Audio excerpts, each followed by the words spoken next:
तो बच्चों आज हम पढ़ेंगे complete 7 month strategy for NEET 2021 by Rohit Agarwal sir.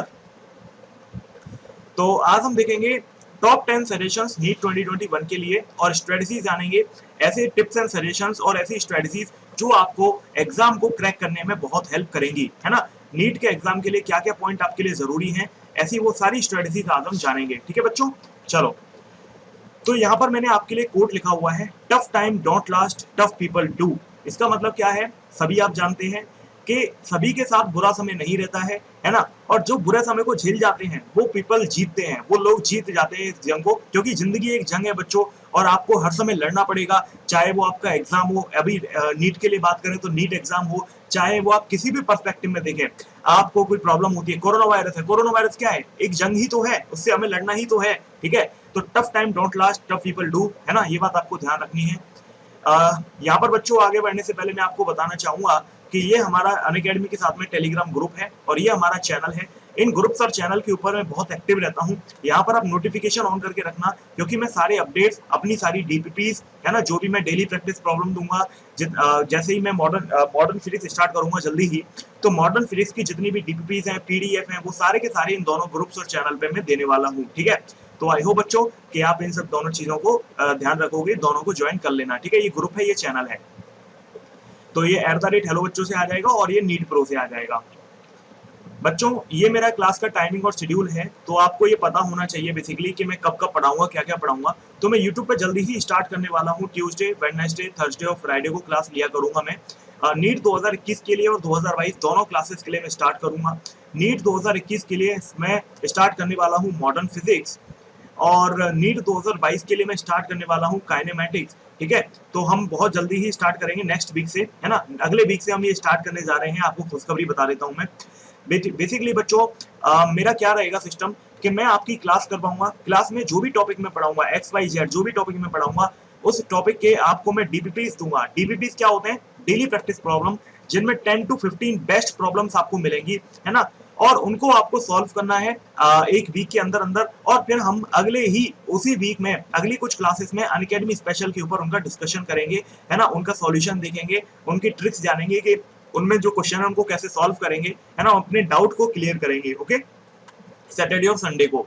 तो ये मेरे पूरे वीक का यहाँ पर एक शेड्यूल आपके सामने मैंने पेश किया है, तो इसको आप देख लीजिए। टाइमिंग में अगर ऊपर नीचे होता है तो मैं आपको टेलीग्राम के ऊपर अपडेट कर दूंगा, इसीलिए मैंने बोला है कि टेलीग्राम का नोटिफिकेशन ऑन रखना, जिससे आपको मेरे DPPs, PDF, notification, updates, classes के बारे में सारी इंफॉर्मेशन मिल जाए। और मैं जिन बच्चों ने मेरे बारे में अच्छे से नहीं जाना है या जिन्होंने मुझसे अभी अच्छे से नहीं पढ़ा है, तो मैं कहना चाहूंगा फिजिक्स का कोई भी टॉपिक आप उठाओ और उस टॉपिक जो भी आपको सबसे ज्यादा कठिन लगता हो, उस टॉपिक का नाम लिखो। उदाहरण के लिए जैसे मान लो किसी बच्चे को लगता है सबसे ज्यादा कठिन वर्क पावर एनर्जी, तो आप डालो यूट्यूब पर वर्क पावर एनर्जी और आगे डालो इन वन शॉट, है ना, बाई रोहित अग्रवाल सर। ठीक है, तो आपको मेरी वीडियो मिल जाएगी और आप उसको जब देखोगे तो आपको मजा आ जाएगा और आपको पता चलेगा कि किस लेवल की टीचिंग मैं आपको 1 घंटे में करा सकता हूं। तो पूरा कोर्स जब आप मुझसे पढ़ोगे, पूरे लेक्चर्स आप मुझसे पढ़ोगे, तो आपको क्लियरिटी आएगी कि किस लेवल पर मैं आपको वो चीजें करा सकता हूं। हालांकि मैं जब क्लास स्टार्ट कर दूंगा तो आपको समझ में आने लगेगा। बच्चों यहाँ पर मैं आपको आगे बढ़ने से पहले अनअकैडमी के बारे में कुछ बता देना चाहता हूँ। आप जानते हैं मैं हेलो बच्चों पे पढ़ाता हूँ, मेरा हेलो बच्चों खुद का मेरा एक ऐप है ना। अब जो हेलो बच्चों ऐप है उसके रहते हुए मैंने अनअकैडमी क्यों ज्वाइन किया, क्योंकि अनअकैडमी के पास वो है जो मेरे पास नहीं है। क्या है, लाइव क्लास एनवायरनमेंट। यहाँ पर मैं आप बच्चों से लाइव पोल्स कर सकता हूँ, आपसे डायरेक्ट इंटरेक्ट कर सकता हूँ। साथ में यहाँ पर क्या है कि और भी फैकल्टीज का सपोर्ट है। हेलो बच्चों पे मैं अकेला हूँ, लेकिन यहाँ पर 80 से ज्यादा बेस्ट फैकल्टीज हैं, है ना, कोटा की हैं बहुत सारी फैकल्टीज, 20 से 25 फैकल्टी कोटा की स्टार फैकल्टीज हैं, एलन, सर्वोत्तम, आकाश। में अभी आपको दिखाऊंगा अभी कौन कौन से ऐसे फैकल्टीज हैं।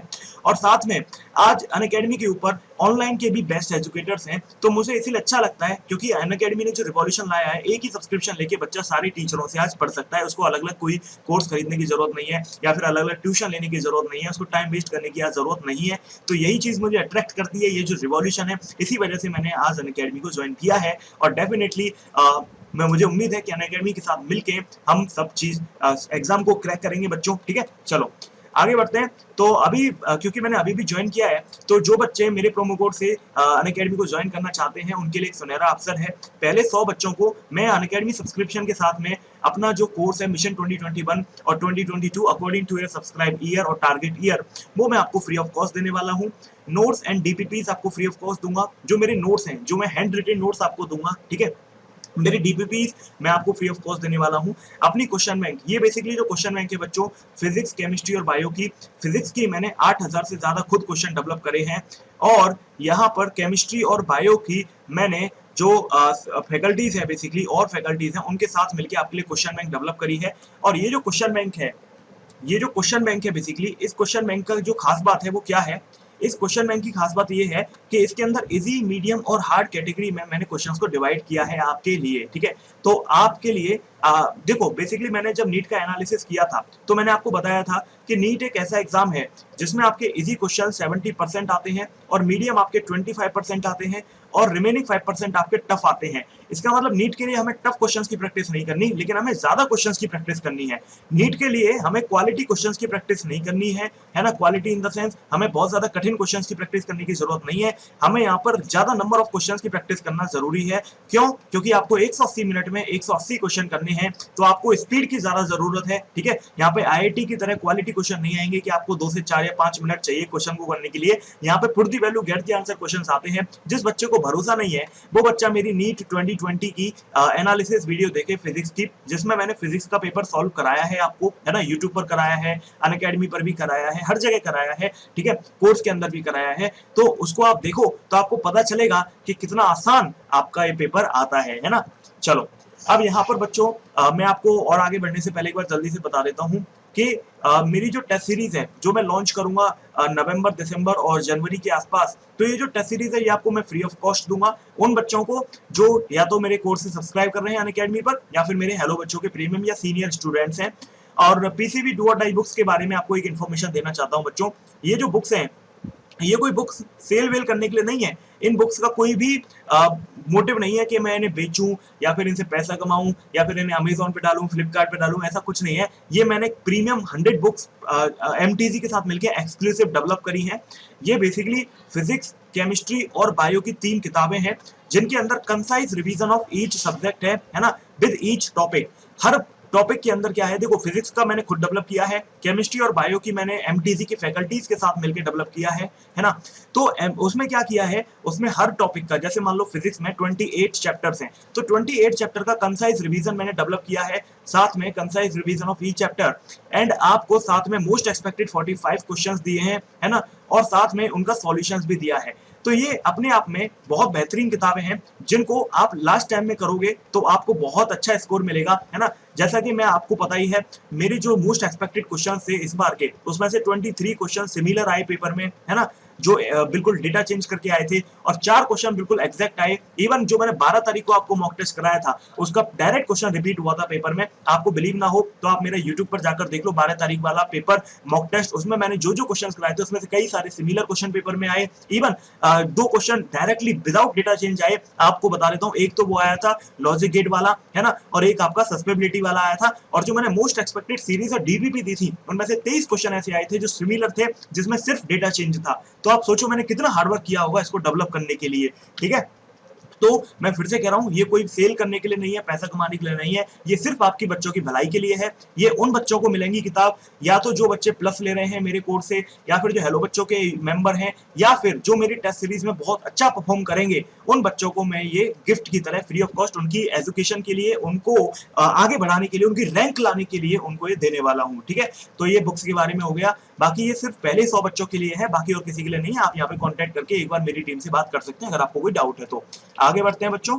यहाँ पर अगला जो पॉइंट है वो क्या है, नीट 2021 में केवल 7 महीने बचे हैं, है ना, और हम आज वही स्ट्रेटजी जानेंगे कि नीट को क्रैक हम कैसे कर सकते हैं, ऐसी कौन सी स्ट्रेटजीज हैं जिनसे नीट बच्चा क्रैक कर सकता है ना। You have a strong chance to bounce back. अगर आपके नीट 2020 में कम नंबर आए हैं 400, 300, 500, तो आपके पास एक स्ट्रॉन्ग चांस है बच्चों बाउंस बैक करने का। इवन अगर आप पहली बार भी अटेम्प्ट करेंगे नीट 2021 को तो भी आप अच्छे से बाउंस बैक कर सकते हैं, कोई दिक्कत आपको नहीं आने वाली है लाइफ में, ठीक है। चलो तो आगे बढ़ते हैं बच्चों।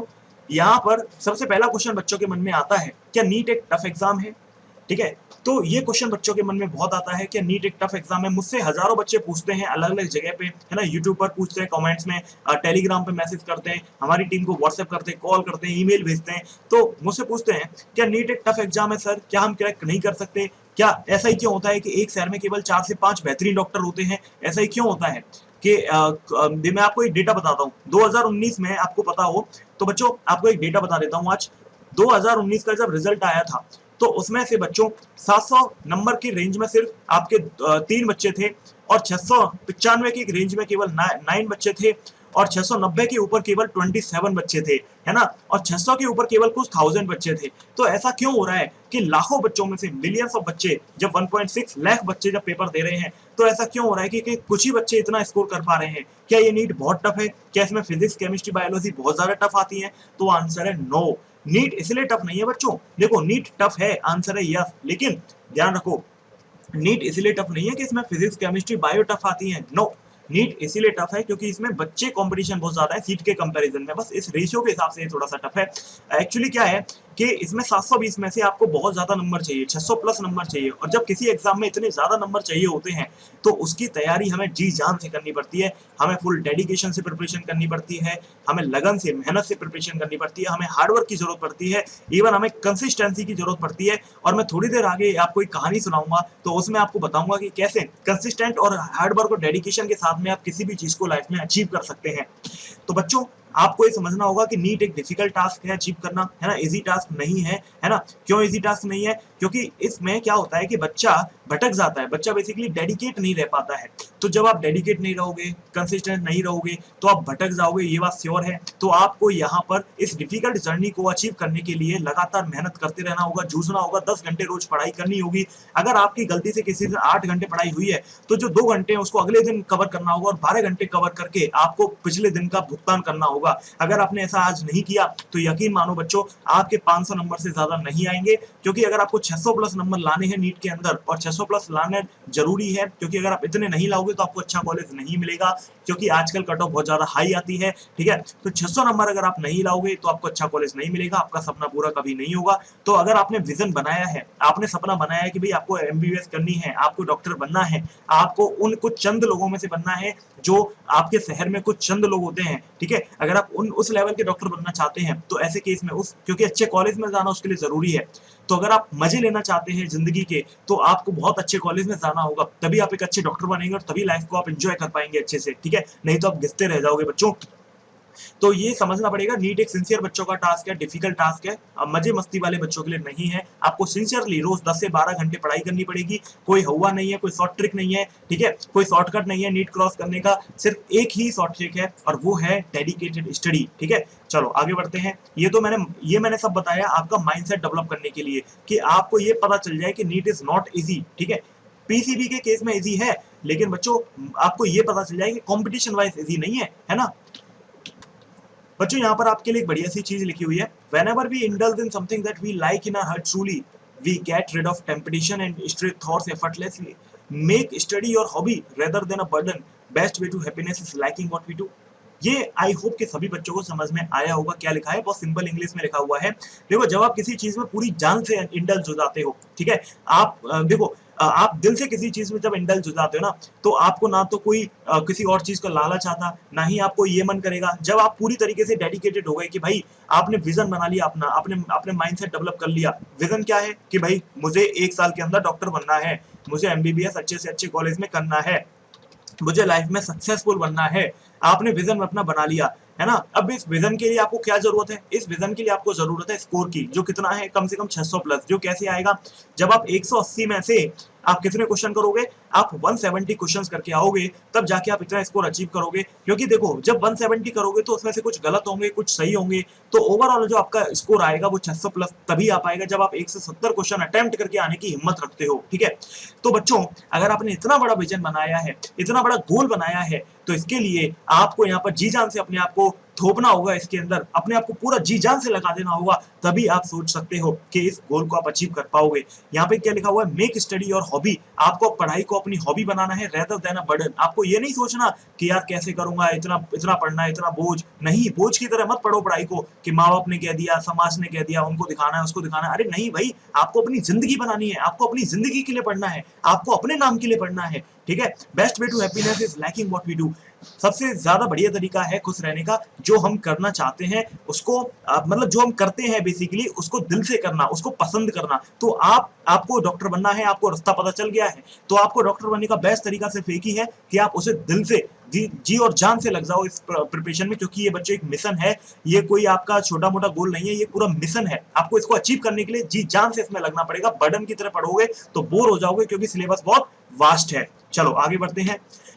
आपके लिए एक और बेहतरीन लाइन यहाँ पे लिखी हुई है, और वो क्या है, as NEET is approaching with bullet train speed. क्योंकि आपको पता है नीट बुलेट ट्रेन स्पीड से आ रहा है, क्योंकि 7 महीने ज्यादा नहीं होते बच्चों, सिलेबस बहुत वास्ट है, आपको बहुत सारे चैप्टर पढ़ने, 100 चैप्टर होते हैं पीसीबी के टोटल, और 100 चैप्टर आपको 7 महीने के अंदर पढ़ने हैं, रिवाइज करना है, मॉक टेस्ट लगाने, टेस्ट सीरीज लगाना है, समाज का स्ट्रेस, खुद का स्ट्रेस, दुनिया भर का स्ट्रेस, माँ बाप का प्रेशर, खुद का प्रेशर, खुद की एक्सपेक्टेशन, इतनी सारी चीजों को आपको झेलते हुए आपको इस एग्जाम को क्रॉस करना है। तो बुलेट ट्रेन की स्पीड से एग्जाम आ जाएगा, पता भी नहीं चलेगा। It's time to pull up your socks and get ready for the adventurous and trepidatious journey ahead with full devotion and maximum hard work।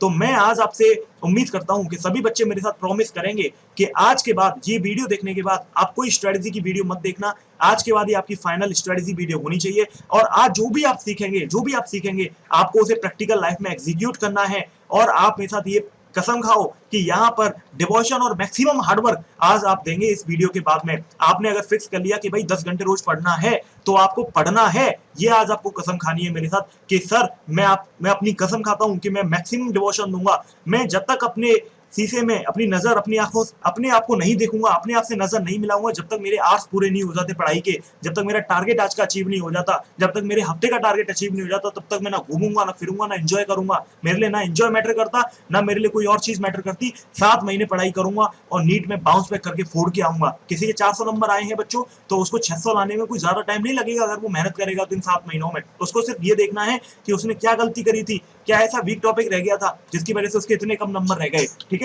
अब यहाँ पर आपको हार्डवर्क मैक्सिमम करना है, डिवोशन आपको पूरा देना है, तभी आप इसको सक्सेसफुली अचीव कर सकते हो। आगे बढ़ते हैं बच्चों।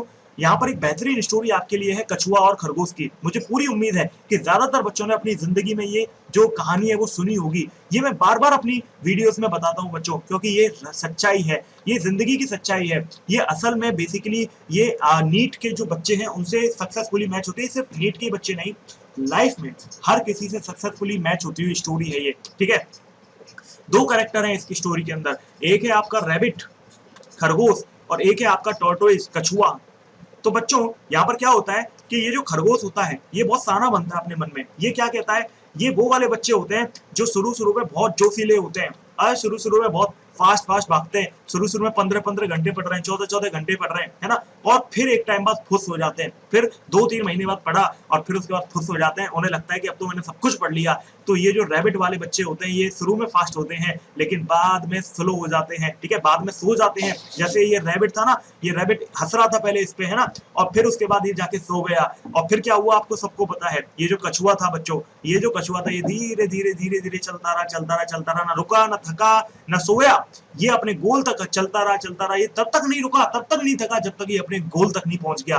इसका गोल था कि मुझे रेस जीतनी है, तो ये बेचारा चलता रहा। ना इसने आगे देखा, ना दाएं देखा, ना बाएं देखा, ना इसने ना पड़ोस वाली आंटी को देखा, ना इसने पड़ोस वाले चच्चा को देखा, इसने ना अपने दोस्त को देखा, इसने सिर्फ अपने आप को देखा कि क्या मैं कल से आगे आया हूँ, क्या मैं जो कल जिस जगह पर था वो उससे आगे बढ़ा हूँ कि नहीं बढ़ा हूँ। और ये खरगोश क्या था, ये खरगोश ऐसा था जो ओवर कॉन्फिडेंस वाला था। इसने शुरू में तो जोशीलापन तो दिखाई, फिर उसके बाद ये बहुत फास्ट भागा, फिर इसने सोचा कि मैं बहुत आगे आ चुका हूँ, मैंने बहुत पढ़ाई कर ली है, अब थोड़ा सा रेस्ट ले लेता हूँ। और ये वो बच्चे होते हैं जो रेस्ट ले लेते हैं और फिर जिंदगी भी इनको रेस्ट देने के लिए बोल देती है कि भाई तू रेस्ट ही ले ले फिर, है ना। तो यहाँ पर बच्चों क्या है, ये आपको क्या बनना है, आपको खरगोश नहीं बनना है, आपको कछुआ बनना है। क्या सीखा आपने कछुए से? आज कछुए से हमने क्या सीखा, हमने सीखा डेडिकेशन, कि कछुए के अंदर एक डेडिकेशन था, कछुए के अंदर एक कंसिस्टेंसी थी। वो रुका नहीं, वो सोया नहीं, वो थका नहीं, और कछुए के अंदर एक गोल अचीव करने की आग थी। ये जो फायर है ना, ये आग आपको जलानी है अपने अंदर। आपको ना अपने आंटी की सुननी है, ना अपने अंकल की सुननी है, ना अपने पापा की सुननी है, ना अपने मम्मी की सुननी है, ना अपने दोस्त की सुननी कि भाई आपको किसी की सलाह नहीं माननी। आपको आपको पता है आपकी जिंदगी के लिए क्या सही है। आपको सीधे चलते जाना है और किसी के दाएं बाएं आगे पीछे किसी को मत देखो। आपके सामने सिर्फ एक गोल होना चाहिए और वो है आपका एग्जाम। अगर आपके सामने ये गोल है तो आप डेफिनेटली सब कुछ कर सकते हो, और नहीं है तो कुछ भी नहीं कर सकते। ये बात ध्यान रखना। आपकी पहचान आपके गोल से है। आपने लाइफ में क्या अचीव किया, इससे आपकी पहचान होती है बच्चों, ध्यान रखना। ठीक है, आपको पहचान ये बनानी है कि जब आप अपने पिताजी के साथ चलो तो पिताजी के नाम से आपको कोई ना जाने, आपके नाम से पिताजी को जाना जाए। इस लेवल की पहचान जब बनाओगे तब आपको कुछ गर्व होगा अपनी जिंदगी पर। आगे बढ़ते हैं बच्चों, आज की पहली स्ट्रेटेजी पर आते हैं। फर्स्ट स्ट्रेटेजी हमारी क्या है? फर्स्ट स्ट्रेटेजी है avoid distraction for the time of NEET preparation. ये सबसे बड़ी बला है बच्चों। ये सिर्फ सोशल मीडिया वाली डिस्ट्रैक्शन नहीं है, ये फ्रेंड्स वाली डिस्ट्रैक्शन भी है, ये रिलेटिव वाली डिस्ट्रैक्शन भी है, ये शादियों वाली भी है, पार्टी वाली भी है। कुछ बच्चे होते हैं शादियों में घूम रहे हैं, मैरिज में जा रहे हैं, 3-3 4-4 घंटे बर्बाद करके आ रहे हैं। असल में क्या होता है कि जब आप किसी पार्टी में, किसी फंक्शन में, किसी मैरिज में, किसी रिलेटिव के यहाँ जब ऐसे आप घूमने जाते हो ना, तो आपका जो पढ़ाई का जो पूरा फ्रेम बना होता है वो खराब हो जाता है। पूरा जो आपका रूटीन है वो डिस्टर्ब हो जाता है पूरी तरीके से। तो ऐसे केस में आपके लिए बड़ा चैलेंजिंग हो जाता है। तो बच्चों, आप यहाँ पे ध्यान रखना, दोबारा से उस रूटीन को पकड़ना बहुत चैलेंजिंग हो जाता है। तो आपको आगे से क्या ध्यान रखना है? हमेशा आपको अपनी डिस्ट्रैक्शन से बचना है। Avoid distractions for the time of NEET preparation. कौन कौन से डिस्ट्रैक्शन है आपकी लाइफ में? Friend, family, party, girlfriend, boyfriend, ये सारे डिस्ट्रैक्शन। इवन सोशल मीडिया आपका सबसे बड़ा डिस्ट्रैक्शन है। इवन आजकल तो बच्चे यूट्यूब भी डिस्ट्रैक्शन की तरह यूज करने लग गए हैं, क्योंकि यूट्यूब भी एक सोशल मीडिया बन गया है। तो इसीलिए अनअकैडमी जैसे प्लेटफॉर्म, हेलो बच्चों जैसे प्लेटफॉर्म रास्ते में आते हैं और आपके सक्सेस, आपको रास्ते में आपका हाथ थामते हैं और आपको सक्सेस गोल तक ले जाने में आपकी हेल्प करते हैं। बच्चों, ये आप हैं और देखो यहाँ पर क्या हो रहा है आपके साथ। यहाँ पर आपको YouTube की याद आ रही है, आप इनमें इंगेज हो गए हो, आप कमेंट कर रहे हो, लाइक कर रहे हो, अरे भाई शेयर कर रहे हो, कॉमेडी, म्यूजिक। देखो YouTube का तो काम है भाई, YouTube को जितना एंगेजमेंट दोगे उतना उसको ऐड देखने को, दिखाने को मिलेंगे और उतना वो पैसा कमाएगा। तो YouTube तो भाई एंटरटेनमेंट के लिए बना है और ज्यादा से ज्यादा व्यूज और एंगेजमेंट के लिए बना है, क्योंकि YouTube को तो उससे पैसा मिलेगा, YouTube को तो उससे एक कस्टमर मिलेगा, है ना, YouTube को तो उससे एक ऑडियंस मिलेगी। लेकिन आपका क्या होगा? आपका सिर्फ एक ही चीज होगी, वो होगी बर्बादी। तो बच्चों, आपको ये मूवी, है ना, ये SMS, व्हाट्सएप, टेलीग्राम, इन सब से दूर आ जाना है। आपको अगर फोन भी यूज करना है तो सिर्फ उसको यूज करना है, मिसयूज नहीं करना। आपको फेसबुक, इंस्टाग्राम, इन सब से दूर आ जाना है। ये सबसे बड़ा डिस्ट्रैक्शन है बच्चों। जिस बच्चे का ये डिस्ट्रैक्शन चला गया, टिकटॉक, यूट्यूब, जो भी है, ये एज अ सोशल मीडिया आपको इनको यूज नहीं करना है। अगर आप हेल्प के लिए यूज करो, देखो फेसबुक और इंस्टाग्राम को तो भूल ही जाओ, ये तो बिल्कुल ही आपके काम की चीज है नहीं। ठीक है, टेलीग्राम आपके काम की चीज हो सकती है, जैसे मेरा ग्रुप है, कई टीचर्स का और का ग्रुप होगा आपका, है ना। उसके अलावा व्हाट्सएप आपके काम की चीज हो सकती है, लेकिन कब? जब आप उसको सच में as a useful tool use करते हो, है ना। और उसके अलावा आपके काम की चीज यूट्यूब हो सकती है, जब आप किसी टॉपिक को पढ़ने के लिए कोई वीडियो ढूंढ रहे हो। इसके अलावा कोई भी सोशल मीडिया आपके काम का बिल्कुल नहीं है, ना कोई फेसबुक, ना कोई ट्विटर, ना कोई इंस्टाग्राम। ये सब आपकी जिंदगी का सबसे बड़ा डिस्ट्रैक्शन है, सबसे बड़ी मुसीबत है। आपको आपके गोल तक पहुंचने के लिए अगर कोई रोक रहा है ना, तो यही है। ठीक है, ध्यान रखना, इसको आपको जड़ से खत्म करना है बच्चों। आपको जड़ से खत्म करना है इन चीजों को, तभी आप लाइफ में सक्सेसफुल होगे, अदरवाइज नहीं हो सकते। आगे बढ़ते हैं। ये आपको अपने मन में बिठा लेना है कि आपको ऐसा नहीं बनना है। आपके सामने सिर्फ किताबें होनी चाहिए। 7 महीने की तो बात है यार, 7 महीने संघर्ष करना है, उसके बाद जिंदगी बहुत ही रंगीली होने वाली है। अब यहाँ पर आपको अपने रूम में या फिर अपने फोन के वॉलपेपर पे इसको स्क्रीनशॉट ले लो, है ना, और इसको चिपका देना है। क्या है ये? Banish digital distractions. आपको जितने भी डिजिटल डिस्ट्रैक्शंस आज की डेट में हो रहे हैं, उन सबको बैनिश करना अपनी लाइफ से इनको खत्म कर देना है। तभी जब आप इनको खत्म करोगे, तभी आपकी लाइफ में शांति आएगी, तभी आपकी लाइफ में हैप्पीनेस आएगी। और जितनी हैप्पीनेस ज्यादा आएगी, उतना आपका माइंड कूल रहेगा, उतनी टेंशन कम होगी, और जितनी टेंशन कम होगी उतनी ज्यादा अच्छी पढ़ाई आप कर पाओगे, उतना ज्यादा रिटेन कर पाओगे, उतना ज्यादा समझ पाओगे, उतना ज्यादा फोकस लगा पाओगे, उतना ज्यादा कंसंट्रेट होकर पढ़ाई कर पाओगे। ठीक है, तो आपको ये चीज समझनी है। ओके, ये बच्चों आप हैं, ये क्या कह रहा है ना, I want be productive but my phone won't let me. ये बच्चों आज की आपकी हकीकत है। ये एक प्यारा सा बच्चा है आप में से कोई, है ना। आप सब चाहते हैं कि डॉक्टर बने, आप सब चाहते हैं कि अपनी लाइफ में सक्सेसफुल बने, लेकिन आपको कौन रोक रहा है? आपको रोक रहा है आपका फोन, आपको रोक रहा है आपका खुद दिमाग, आप खुद रोक रहे हो, और कोई आपको नहीं रोक सकता बच्चों। अगर आप आज मुझसे वीडियो देख रहे हैं, आज आपके पास इतनी अच्छी किस्मत है कि आपको खाने को फूड मिल रहा है, पहनने को कपड़े मिल रहे हैं, चलाने को मोबाइल मिल रहा है, इंटरनेट मिल रहा है, आप अनअकैडमी पे पढ़ रहे हैं, यूट्यूब पे पढ़ रहे हैं, हेलो बच्चों पे पढ़ रहे हैं, मुझसे पढ़ रहे हैं, किसी और एजुकेटर से पढ़ रहे हैं, किसी से भी पढ़ रहे हैं, तो ये समझ लो बच्चों आप दुनिया के सबसे लकी, सबसे ज्यादा ब्लेसिंग भरे बच्चे हैं, क्योंकि ये चीज पाने के लिए ना करोड़ों लोग तरसते हैं। भारत में 26 करोड़ लोग आज ऐसे हैं जिन पे बिलो पॉवर्टी लाइन है, जिन पे खाने के लिए खाना तक नहीं है दो टाइम का। तो बच्चों आप सोचो कि आप कितने ज्यादा लकी लोग हैं, ठीक है। तो आप और हमें भगवान की जो हमें ब्लेसिंग्स मिली हैं उनके लिए फॉर्चुनेट एनफ होना चाहिए और हमें अपने गोल की तरफ तत्पर रहना चाहिए। ये नहीं बनना है आपको, है ना। तो आपको ये वाला बच्चा नहीं बनना है कि चश्मा इसलिए लगाया, चश्मा आपको पढ़ाई के लिए लगाना है, फोन चलाने के लिए चश्मा नहीं लगाना है, ठीक है। I want be productive but my phone won't let me, ये आपके साथ नहीं होना चाहिए। आपका फोन आपका दुश्मन नहीं बनना चाहिए, आपका फोन आपका साथी बने, ऐसा अपने आप को ख्याल रखो। नोटिफिकेशन सारे ऑफ होने चाहिए, फालतू के नोटिफिकेशन एक भी नहीं आपके फोन में ऑन होना चाहिए। आगे है स्ट्रेटजी नंबर 2। देखो यार, कोई भी मेरी पढ़ाई की स्ट्रेटजी तभी काम आ सकती है जब आपकी पहली स्ट्रेटजी और जो मैंने अभी तक आपका माइंडसेट क्लियर किया है वो आपका प्रॉपर होगा। जितनी भी स्ट्रेटजी मैं आगे बताऊंगा वो बिल्कुल भी आपके कोई काम की नहीं है अगर आप पढ़ाई प्रॉपर नहीं करते हैं तो, या फिर आपने स्ट्रेटजी 1 या वो सारी चीजें फॉलो नहीं करी है, तो ये बात इसलिए मैंने वो पहले आपको बताई है। अगली स्ट्रेटजी क्या है बच्चों, नो दी कंप्लीट सिलेबस। आपको पूरे सिलेबस के बारे में पूरी जानकारी होनी चाहिए। It is a no brainer that you should have a comprehensive knowledge about NEET syllabus before planning your routine and time table. देखो बच्चों, आप जब किसी पेपर को देने जा रहे हैं तो आपको उसके सिलेबस के बारे में पूरी जानकारी अच्छे से होनी चाहिए। अगर आपको उसके सिलेबस के बारे में पूरी जानकारी अच्छे से नहीं है तो समझ लो आप बहुत बड़ी मुसीबत में हैं। जब आपको यही नहीं पता कि पेपर में आएगा क्या, किस टॉपिक में, इवन आपको टॉपिक के साथ में सब टॉपिक भी पता होना चाहिए, तभी आप समझो कि आप कुछ अच्छा कर पाओगे, अदरवाइज आप नहीं कर पाओगे। क्योंकि आपको सिलेबस ही नहीं पता तो आप तैयारी कैसे करोगे, आपको ये पता कैसे चलेगा कि मेरे लिए क्या इंपॉर्टेंट है क्या इंपॉर्टेंट नहीं है। तो आपको इस बात का ध्यान रखना है, आपको बारीकी से सिलेबस पता होना चाहिए हर सब्जेक्ट का, फिजिक्स का, केमिस्ट्री का, बायोलॉजी का। केमिस्ट्री में इनऑर्गेनिक, फिजिकल, ऑर्गेनिक तीनों का, ऐसी फिजिक्स में, ऐसी बायोलॉजी में, ठीक है। अगली स्ट्रेटेजी क्या है बच्चों आज की, राइट स्टडी मटेरियल। प्रॉब्लम क्या होती है, एक तो देखो राइट स्टडी मटेरियल और लेस स्टडी मटेरियल ये दोनों ही चीज बहुत जरूरी है, ठीक है। प्रॉब्लम क्या होती है, बच्चे क्या करते हैं कि इतनी सारी किताबें खरीद लेते हैं, इतनी सारी मैसी मैसी कर लेते हैं अपने सारे चारों तरफ कि फिर वो पढ़ने की कंडीशन में बचते ही नहीं है, उनका दिमाग काम ही नहीं करता। जब इतना मैसी कर लोगे अपने चारों तरफ तो आप कैसे पढ़ाई करोगे, कैसे आप पढ़ाई कर भी सकते हो, है ना। आपके दिमाग में क्लियरिटी होनी चाहिए पढ़ाई करने के लिए, आपका विजन क्लियर होना चाहिए, आपका माइंडसेट क्लियर होना चाहिए, तभी आप पढ़ाई कर सकते हो। तो राइट स्टडी मटेरियल बहुत जरूरी है बच्चों।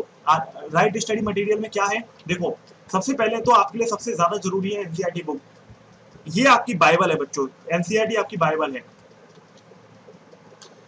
इनऑर्गेनिक, ऑर्गेनिक एंड बायोलॉजी, ये तीनों की एनसीईआरटी आपके लिए बाइबल है, ध्यान रखना, ठीक है। इनऑर्गेनिक और ऑर्गेनिक में 30 क्वेश्चन आते हैं और आपको बता दूं 2020 में 29 क्वेश्चन डायरेक्टली एनसीईआरटी से आए हैं। तो आपको इनऑर्गेनिक और ऑर्गेनिक की एनसीईआरटी की एक एक लाइन क्लियर होनी चाहिए, एक एक लाइन आपको समझ में आनी चाहिए कॉन्सेप्चुअली भी, और आपको एक एक लाइन याद भी होनी चाहिए, आपको एक एक क्वेश्चन क्लियर होना चाहिए, आपको उनके ऊपर प्रॉपर क्वेश्चन की प्रैक्टिस होनी चाहिए। एनसीईआरटी बेस्ड बुक खरीद लो, है ना, जो आपको क्वेश्चंस की प्रैक्टिस कराए, आप प्रॉपर इनके टेस्ट दो चैप्टर्स के। तो बच्चों इनऑर्गेनिक और ऑर्गेनिक की एनसीईआरटी आपको एकदम टिप्स पे होनी चाहिए, आप समझ लो आपका बेड़ा पार हो जाएगा, है ना। क्योंकि आप सोचो 30 में से 29 क्वेश्चन आप डायरेक्टली करके आ सकते हो अगर आपको एनसीईआरटी क्लियर है तो। बात रही बायोलॉजी की बच्चों, तो बायोलॉजी का तो बाइबल है, इसमें तो मुझे कुछ कहना ही नहीं चाहिए। बायोलॉजी के लिए तो एनसीईआरटी बाइबल होती है। आपको पता हो तो 80 क्वेश्चन 90 में से लगभग एनसीईआरटी से आते हैं, है ना। 90% सिलेबस बायोलॉजी का एनसीईआरटी बेस्ड होता है। तो बच्चों आपको ये बात समझनी होगी कि एनसीईआरटी आपने अगर कर ली तो 90% पेपर आपने कंप्लीट कर लिया। आप कहेंगे सर आपने इसमें 2 सब्जेक्ट तो लिए नहीं, कौन कौन से, एक है हमारा फिजिक्स और एक है हमारा फिजिकल, क्या इनके लिए हमें एनसीईआरटी नहीं पढ़नी है। तो बच्चों मैं आपको बता देता हूँ, फिजिकल के लिए आपको हर चैप्टर के लिए एनसीईआरटी जरूरी नहीं है। आप कुछ चैप्टर के लिए एनसीईआरटी जरूर फॉलो करें, जैसे एक चैप्टर है आपका सरफेस वाला, है ना, तो उसके लिए आप एनसीईआरटी फॉलो करें। तो ऐसे करके आपके जो थ्योरेटिकल चैप्टर हैं उनके लिए आप फिजिकल में एनसीईआरटी पढ़ें, और बाकी आप किसी भी चैप्टर के लिए एनसीईआरटी पढ़ोगे तो ना तो आपको समझ में आएगा ना कुछ बात बनेगी। बात रही फिजिक्स की, तो फिजिक्स में बेसिकली आपको कुछ भी पढ़ने की जरूरत नहीं है एनसीईआरटी में। कारण क्या है, जब आप मेरे लेक्चर्स देखोगे तो मैंने खुद ही एनसीईआरटी, है ना, एनसीईआरटी के अच्छे अच्छे क्वेश्चंस, उसके अलावा एनसीईआरटी के टॉपिक्स, एससी वर्मा, इवन कुछ चीजें अगर लेक्चर्स में मिस हो गई हैं तो मैंने डीपीपीज में, उसके अलावा मोस्ट एक्सपेक्टेड सीरीज में, और इवन जो मेरा क्रैश कोर्स होगा उसमें, मेरी किताबों में जो मैंने आपको बताई एक्सक्लूसिव बुक, उन सबके अंदर वो सारी चीजें डाल दी हैं। तो आपको फिजिक्स के लिए एनसीईआरटी पे टाइम लगाने की जरूरत नहीं है, आपको सिर्फ किन सब्जेक्ट के लिए एनसीईआरटी पर हमने निकाला है? इनऑर्गेनिक, ऑर्गेनिक एंड बायोलॉजी के लिए, ठीक है। और आपको एक और चीज बता दूं बच्चों, नीट में सफलता पाने का सिर्फ एक ही गुरु मंत्र है और वो है बायोलॉजी। जिस बच्चे की बायोलॉजी स्ट्रांग है ना, वो नीट में सफलता जरूर पाता है। बच्चों सोते हुए भी पेपर करवा दूं ना आपसे मैं, तो 320 नंबर आपके आने चाहिए बायोलॉजी में। 360 में से जिस बच्चे के 320 नंबर नहीं आ रहे हैं सोते हुए, तो समझ लो वो बच्चा कभी भी नीट में कोई अच्छा नहीं कर सकता, कभी वो अच्छे मेडिकल कॉलेज में नहीं जा सकता। क्योंकि बच्चों biology is a star subject. एक और आपको सीक्रेट बता दूं कि बायोलॉजी में 20 नंबर बढ़ाना बहुत आसान है, फिजिक्स और केमिस्ट्री में 20 नंबर के और क्वेश्चन करके आ पाना बहुत कठिन है। इसीलिए पूरी जान लगा दो बायोलॉजी में। बायोलॉजी तो आपको 360 में से 360 की प्रिपेयर करनी है। आप समझो, अगर आप ऐसे करोगे तभी आपकी रैंक बनेगी, अदरवाइज आप भूल जाओ सपने। क्योंकि बायोलॉजी अगर आपने गड़बड़ करी, मेरे पास कुछ बच्चे आते हैं, असल में मैं ऐसा क्यों बता रहा हूँ आपको, एक्चुअली क्या है कि मेरे पास कुछ बच्चे मैसेज करते हैं या आते हैं फिजिकली भी, तो वो बच्चे कहते हैं सर मेरा स्कोर बहुत कम आया है। मैं पूछता हूँ अच्छा कितना आया है? मेरा स्कोर सर 400 आया है। मैं उनसे पूछता हूँ भाई बताओ कितने कितने नंबर आए, तो वो बताते हैं कि सर फिजिक्स में मेरे आए 80। Very good. केमिस्ट्री में मेरे आए 100। मैंने कहा बहुत बढ़िया। बायोलॉजी में कितने आए? बायोलॉजी में सर आए 220। तो यहीं पे मेरा दिमाग खराब हो जाता है। भाई बायोलॉजी में अगर तुम 220 ला रहे हो 360 में से, जो सब्जेक्ट में 360 में से 360 लाना जरूरी है, मैंडेटरी है, तो आप कैसे उम्मीद कर सकते हो यार आपका सिलेक्शन हो जाएगा? ठीक है। बायोलॉजी देखो, फिजिक्स केमिस्ट्री जाए भाड़ में, पहले आनी चाहिए बायोलॉजी। बायोलॉजी क्योंकि देखो यार, जो दुनिया को आता है वो आपको आना जरूरी है। आपको हकीकत माननी पड़ेगी कि बायोलॉजी दुनिया को आती है ना? तो जो दुनिया को आता है वो आपको आना जरूरी है, और जो दुनिया को नहीं आता, फिजिक्स और केमिस्ट्री, वो भी आपको आना जरूरी है। तभी तो भैया उनसे ऊपर निकलोगे, तभी तो रैंक लाओगे। तो इसीलिए ये बात आपको समझनी है कि बायोलॉजी गुरु मंत्र है। बायोलॉजी को सबसे सबसे ज्यादा आपको फोकस में लेना है, क्योंकि बच्चों 100 देखो 120 से 130 नंबर बढ़ाना फिजिक्स में बहुत कठिन है, लेकिन बायोलॉजी में ना 320 से 330 करना बहुत आसान है ना? 280 से 300 करना बहुत आसान है। तो बायोलॉजी में बहुत ज्यादा फोकस करना। सोते वो भी पेपर दिलवा दूंगा, 320 नंबर तो तब भी आने चाहिए, ये बात ध्यान रखना। एक एक चैप्टर, एक एक कॉन्सेप्ट, एक एक लाइन प्लीज आना बायोलॉजी की, ये बात ध्यान रखनी है आपको। नीट में स्कोर करने का यही सबसे बेस्ट तरीका है, ठीक है। बच्चे आते हैं मेरे पास, मुझे बहुत दुख होता है यार, देखो इसको ये पता ही नहीं है कर क्या रहा है। बच्चे फिजिक्स और केमिस्ट्री में जान लगा देते हैं और बायोलॉजी को छोड़ देते हैं। तो बच्चों ऐसे करने से थोड़ा आपका सिलेक्शन हो जाएगा, ये गलत स्ट्रेटेजी है, इस बात को ध्यान रखना। बायोलॉजी में जो मिस्टेक कर गया वो गया, ठीक है। फिजिक्स केमिस्ट्री तो फिर बाद में आती है ना? तो आई होप कि आपको बात क्लियर हुई होगी। ओके, चलो अगली स्ट्रेटेजी क्या है आज की?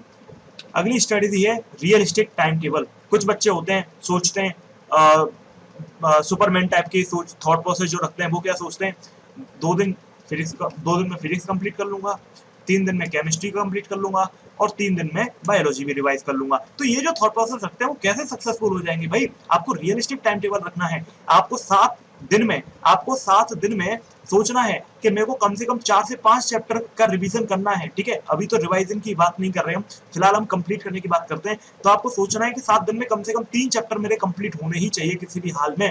3 बड़े चैप्टर, और छोटे हैं तो 6 चैप्टर, ठीक है। 6 छोटे चैप्टर या 3 बड़े चैप्टर आपके 7 दिनों में कंप्लीट होने चाहिए विद क्वेश्चंस प्रैक्टिस। तभी आप नीट के टाइम तक आप पूरा सिलेबस कर पाओगे, अदरवाइज नहीं कर पाओगे बच्चों। क्योंकि आपके पास ज्यादा वीक नहीं बचे हैं, केवल 7 महीने बचे हैं, है ना? केवल 28 वीक आपके पास बचे हैं। इन्हीं 28 वीक के अंदर आपको सिलेबस भी करना है, इन्हीं 28 वीक के अंदर आपको रिवीजन करना है, इन्हीं 28 वीक के अंदर आपको मॉक टेस्ट करना है, टेस्ट सीरीज इन्हीं के अंदर देनी है, इन्हीं के अंदर आपको अपनी परफॉर्मेंस को एनालाइज करना है, इन्हीं के अंदर आपको सब काम करने हैं। तो बच्चों जब आपको केवल इतना टाइम बचा है, तो आप कैसे ये उम्मीद कर सकते हो कि 7 दिनों में एक एक चैप्टर, 2-2 चैप्टर करोगे? पहली बात तो रियलिस्टिक टाइम टेबल बनाओ, दोनों एस्पेक्ट में, कम और ज्यादा दोनों एस्पेक्ट में। ऐसा भी नहीं सोचना है कि 3 दिन में फिजिक्स खत्म, 2 दिन में बायो खत्म, और 2 दिन में केमिस्ट्री खत्म। ये बच्चे जो थॉट प्रोसेस रखते हैं वो हमेशा फेल होते हैं, क्योंकि आपके माइंड पर अननेसेसरी प्रेशर आ जाता है, और फिर आपका माइंड बचता है इस चीज से। आपके माइंड को आपको यूटिलाइज करवाना है, आपके माइंड के साथ आपको खेलना है, ना कि आपके माइंड आपको खिलाए। ऐसा नहीं होना चाहिए। आपको अपने माइंड के साथ खेलना है बच्चों। आपको अपने माइंड को अपने हिसाब से चलाना है, अपने गोल को अचीव करवाने के लिए, ठीक है। अब यहाँ पर आपको एक मैंने प्रॉपर गाइडलाइन दी है, इसका स्क्रीनशॉट आप ले लीजिए प्लीज, है ना? क्या लिखा हुआ है? Get a calendar and a diary. आपको क्या करना है बच्चों? आपको प्रॉपर एक डायरी मेंटेन करनी है। आप पूछेंगे सर डायरी क्यों मेंटेन करें हम? अब डायरी की क्या जरूरत पड़ी? अब हमें 100 रुपये और खर्च करवाओगे डायरी के लिए? क्योंकि डायरी में ही तो हम मेंटेन करेंगे कि हमें आज क्या पढ़ना है, हमें कल क्या पढ़ना है, इवन हमें अगले वीक क्या पढ़ना है बच्चों, ये तक हमें पता होना चाहिए। अगर आपका ये लिखा हुआ नहीं है, ध्यान रखो, हर बड़े महान इंसान से आप पूछो, चाहे इलॉन मस्क है, चाहे कोई भी है ना, किसी से भी आप पूछोगे तो उन्होंने एक ही बात कही है, a vision without plan and schedule is just an illusion. एक विजन बिना प्लान के क्या आप उसको अचीव कैसे करोगे, बिना शेड्यूल के, एक इल्यूजन है, एक भ्रम है, ठीक है। तो बच्चों आपको समझना पड़ेगा, अगर आपका विजन इतना बड़ा है तो उसको अचीव करने के लिए आपको प्लान की जरूरत पड़ेगी। प्लान कैसा होगा, आपके लिए प्लान क्या है, फिजिक्स केमिस्ट्री बायो तैयार करना है ना, तो आपके लिए तो यही प्लान है। तो यहाँ पर बच्चों आपको पता होना चाहिए कि आज आप कौन सा टॉपिक पढ़ोगे। ऐसा नहीं होना चाहिए, मैं देखता हूँ बच्चों को, बच्चे क्या करते हैं, बहुत सारे बच्चे सुबह उठेंगे, सुबह उठने के बाद वो 2 घंटे सिर्फ यही सोचने में लगा देते हैं कि आज पढ़ूं तो पढ़ूं क्या, कौन सा चैप्टर पढ़ूं। अरे नहीं बच्चों, ऐसा नहीं करना है। ऐसा करोगे तो गलती हो जाएगी, ऐसा करोगे तो टाइम वेस्ट हो जाएगा, प्रीशियस टाइम। उठने के तो तुरंत 3 घंटे के अंदर अंदर आपका सबसे कठिन टॉपिक क्लियर हो जाना चाहिए। आपको टाइम टेबल की वीडियो मैंने दी थी, उसको आपको देखना है। उसके अंदर मैंने टाइम टेबल आपको तैयार करके दिया था और चीख चीख के बताया था कि भाई पहले 3 घंटों में आपको सबसे कठिन टॉपिक पढ़ना है, जो आपकी जिंदगी का सबसे कठिन टॉपिक, सबसे कठिन सब्जेक्ट आपको लगता हो, फिजिक्स हो, चाहे केमिस्ट्री, चाहे बायोलॉजी, ठीक है। तो आप आज क्या पढ़ोगे, आप कल क्या पढ़ोगे और आप एक वीक के अंदर क्या पढ़ने वाले हो, ये तीनों चीज आपकी क्लियर होनी चाहिए, तभी आप सक्सेसफुल बनोगे, अदरवाइज नहीं बन पाओगे, ठीक है। आपका कैलेंडर प्रॉपर तैयार होना चाहिए, क्योंकि आपको पता है आने वाले टाइम में आपको कई सारे टेस्ट देने हैं, आने वाले टाइम में कई सारे मॉक टेस्ट देने हैं, है ना। तो आपका कैलेंडर आपके सामने हमेशा होना चाहिए कि आपके पास कितने दिन बचे आपके टारगेट को अचीव करने के लिए, आपके पास कितने दिन, आपको क्या करना है, आपको कैलेंडर लेना है और जैसे जैसे एक एक दिन निकलता जा रहा है उसको काटते जाना है बच्चों, है ना। आपको बहुत मोटिवेशन आएगा, टेंशन भी होगी, और जब एंजाइटी होगी तो आप और पढ़ोगे और पढ़ोगे और पढ़ोगे, आपको नींद नहीं आएगी। वो एंजाइटी ही आपको सक्सेसफुल बनाएगी बच्चों, ध्यान रखना, है ना। आपके जैसे जैसे दिन निकलते जा रहे हैं उनको काटते जाना है कैलेंडर में, ठीक है। तो आपको यहाँ पर get a calendar and a diary, ये आपका बहुत जरूरी स्टेप है। सेट योर प्रायोरिटीज, आपको अपनी प्रायोरिटी सेट करनी पड़ेंगी। प्रायोरिटीज देखो कई एस्पेक्ट में होती हैं, जैसे कुछ बच्चों की प्रायोरिटी क्या है, सब देखो, कुछ बच्चों की प्रायोरिटी है सब्जेक्ट वाइज, है ना। तो आपको ये प्रायोरिटी सेट करनी पड़ेगी फिजिक्स केमिस्ट्री और बायो में। कैसी प्रायोरिटी सेट करनी पड़ेगी कि भाई आपको ये देखना है कि आपका सबसे वीक सब्जेक्ट कौन सा चल रहा है, आपका सबसे वीक टॉपिक कौन सा चल रहा है, जिसकी वजह से आपका स्कोर बहुत नीचे जाता है, तो उस पर आपको सबसे पहले पढ़ाई करनी है। दूसरी प्रायोरिटी, दूसरे केस में आपको सोशल मीडिया के लिए सिर्फ एक स्पेशल टाइम निकालना है, 15-20 मिनट या 25 मिनट या मैक्सिमम 30 मिनट। इससे ज्यादा आप अपने आप को कसम खा लो कि 30 मिनट से ज्यादा सोशल मीडिया में नहीं चलाऊंगा, सोशल मीडिया मैक्सिमम 30 मिनट से ज्यादा मैं पूरे दिन में नहीं चलाऊंगा। आपके पास क्योंकि टाइम है ही नहीं ना, टाइम होता तभी तो चलाओगे। आपको सपना इतना बड़ा है, आपने गोल ही इतना बड़ा अचीव किया है, आपने गोल ही इतना बड़ा अचीव करना है, तो उसके लिए आपको बहुत मेहनत करनी है। आपको हर रोज अपने आप को घिसना पड़ेगा, 10 से 12 घंटे बच्चों पढ़ाई करनी पड़ेगी, तब आप इस गोल को अचीव कर सकते हो, अदरवाइज सिर्फ सपना रह जाएगा। ये बात ध्यान रखना, जिस एग्जाम में 720 में से 600 नंबर लाने पर भी अच्छा कॉलेज ना मिले, आप सोचो वो एग्जाम कितना कठिन है, ठीक है। तो इस बात को आपको समझना है, बहुत ज्यादा पढ़ना है बच्चों आपको, तभी आप सक्सेसफुल होंगे। आप कम पढ़ के सक्सेसफुल नहीं हो सकते, ये गलतफहमी से बाहर आ जाओ अगर आपको ये गलतफहमी है तो ठीक है। अगला है don't sleep during study time, आपको सोने की आदत नहीं डालनी है, क्योंकि हमारा ह्यूमन माइंड, देखो हमारा माइंड क्या है, हमें हमेशा रिलैक्स में रखना चाहता है। हम हमेशा, हमारा माइंड की टेंडेंसी है वो हमें कंजर्व करके रखना चाहता है, हमारी एनर्जी को बचा के रखना चाहता है। तो जब भी आप मेहनत करोगे, जब भी आप कुछ अलग करना चाहोगे, तो आपका माइंड आपका दुश्मन बन जाएगा और वो कहेगा अरे रुक जा सिमरन, रुक जा, आप अभी मैं नहीं पढ़ने दूंगा, अभी सो लेते हैं थोड़ी देर, है ना। आपने मान लो 1 हफ्ते का प्लान बनाया, और 1 हफ्ते का प्लान बनाने के बाद में आपने क्या किया, 7 दिन हो गए, है ना, 7 दिन का प्लान बनाया, और 5वें दिन फ्राइडे वाले दिन आपका मन किया यार 4 दिन से मैं बहुत पढ़ रहा हूँ, आज तो थक गया, आज तो थोड़ा सा रेस्ट कर लेता हूँ, मूवी देख लेता हूँ, ठीक है। ये कौन कहलवा रहा है, ये आपका माइंड कहलवा रहा है। क्यों? क्योंकि मूवी देखने में उसको मेहनत नहीं करनी है, पढ़ाई करने में मेहनत लगती है, और माइंड आपका चाहता है कि आपकी एनर्जी खर्च ना हो, क्योंकि भगवान ने ऐसा बनाया है माइंड को, इंसान की एनर्जी को कंजर्व करे, है ना। तो बच्चों अब माइंड आपका सबसे बड़ा दुश्मन है, आपको इससे लड़ना है, आपको भारी दुश्मनों से नहीं लड़ना है। आपको कोई अटैक नहीं कर रहा है कि आपको गोली मारनी है उसको, या भारी दुश्मनों से अस्त्रों से लड़ना है। अरे नहीं बच्चों, आपको तो अपने माइंड से लड़ना है। आज कलयुग का सबसे बड़ा दुश्मन है आपका माइंड। अगर आपने इसको कंट्रोल कर लिया तो आपने दुनिया को जीत लिया। ध्यान रखना, माइंड को कंट्रोल कैसे करोगे? माइंड को कंट्रोल करने के लिए माइंड कहेगा अरे भाई मूवी देख ले, नेटफ्लिक्स पे सब्सक्रिप्शन ले रखा है, उसकी मूवी देखो, यूट्यूब पर एक बढ़िया सा शो आया है, भुवन बाम की वीडियो आई है, अमित भड़ाना की वीडियो आई है, नई वीडियो जल्दी देखो, मुझे पता चला है कि एक नई म्यूजिक एल्बम रिलीज हुई है, जल्दी देखो, अरे मेरे फेवरेट यूट्यूबर की वीडियो आई है, उसको जल्दी देखे। लेकिन यहीं पर आपको अपने आप को स्टॉप करना है। आपने आपको याद होगा एक मूवी है राजकुमार राव की, ओ स्त्री कलाना। इसको कॉन्सेप्ट को यूज करना है। ये आपके लिए स्त्री है। यह आपके लिए कौन सी स्त्री है? ये वो स्त्री है जो आपको भटकाती है, जो आपके गोल को अचीव करने के बीच में आ रही है। तो आपको अपने माइंड को उस समय रोकना है और कहना है अपने माइंड से, ओ स्त्री कल आना, ओ माइंड कल आना, ओ इच्छा कल आना। आज मुझे कछुआ बन जाने दे, आज मुझे अपने गोल को अचीव कर जाने दे, क्योंकि आज अगर मैं बीच में टूट गया तो इस कंसिस्टेंसी को फिर से मुझे खड़ा करने के लिए फिर से बहुत टाइम लगेगा और फिर से मेरी कंसिस्टेंसी टूट जाएगी और मेरे माइंड को ये पता चल जाएगा कि जब मैं इस इंसान को कहता हूँ मूवी देख, तो ये मूवी देख लेता है। जब मैं इस इंसान को कहूंगा कि बाहर घूमने चल, तो ये घूमने चला जाता है। जब मैं इस इंसान को कहता हूँ अपने फ्रेंड से गॉसिप कर, तो ये करने लग जाता है। तो माइंड को आदत पड़ जाएगी, माइंड आपको अपने हिसाब से घुमाने लग जाएगा और आप गए। समझ लेना, जिसने माइंड को कंट्रोल नहीं किया वो कभी भी ऐसे एग्जाम में, ऐसी परिस्थितियों में सक्सेसफुल हो ही नहीं सकता, जो इतनी स्ट्रेस भरी हो, जो इतनी बड़ी अचीवमेंट गोल आप अचीव कर कैसे सकते हो? आपका इतना बड़ा सपना है, जहाँ पे लाखों बच्चे पेपर दे रहे हैं, 40,000 कुल सीट है, माँ बाप का प्रेशर, सोसाइटी का प्रेशर, खुद की एक्सपेक्टेशन, दुनिया भर की आपको टेंशन है, एंजाइटी है। 3 घंटे में आपकी जिंदगी डिसाइड होने वाली है। ऐसे एग्जाम की तैयारी आपको करनी है और आप अपने माइंड के साथ ही खिलवाड़ नहीं कर सकते। तो बच्चों आपको ध्यान रखना है, माइंड को अपने हिसाब से चलाना है, माइंड अपने आपको अपने हिसाब से ना चला पाए। ओके, चलो अगला है take care of your health. इसके बारे में तो मैं जितने स्टार लगाना चाहूँ उतने लगवा लो, क्योंकि जब आपकी हेल्थ अच्छी नहीं होगी तो आपका ना तो माइंड अच्छे से काम करेगा, ना ही आपके अंदर एनर्जी होगी। हेल्दी बॉडी में ही हेल्दी माइंड निवास करता है। आपकी हेल्थ अच्छी होना जरूरी है। कोशिश करो आप लाइट फूड खाओ, ज्यादा आप हैवी फूड मत खाओ, क्योंकि ध्यान रखना बच्चों, लाइट फूड आपकी बॉडी को हेल्दी बनाता है, ना कि अनहेल्दी। जितना लाइट फूड खाओगे, जितना हल्का खाना खाओगे, उतना ही आप ज्यादा एनर्जेटिक फील करोगे, क्योंकि आपको बैठे बैठे पढ़ाई करनी है, आपको कोई फिजिकल वर्क नहीं करना, आपको फावड़े नहीं चलाने खेतों में जाके, है ना। लाइट फूड खाओ। दूसरे नंबर पर फल फ्रूट्स को ज्यादा प्रायोरिटी दो, ऐसी चीजों ज्यादा खाओ जिनमें फाइबर्स हैं, है ना।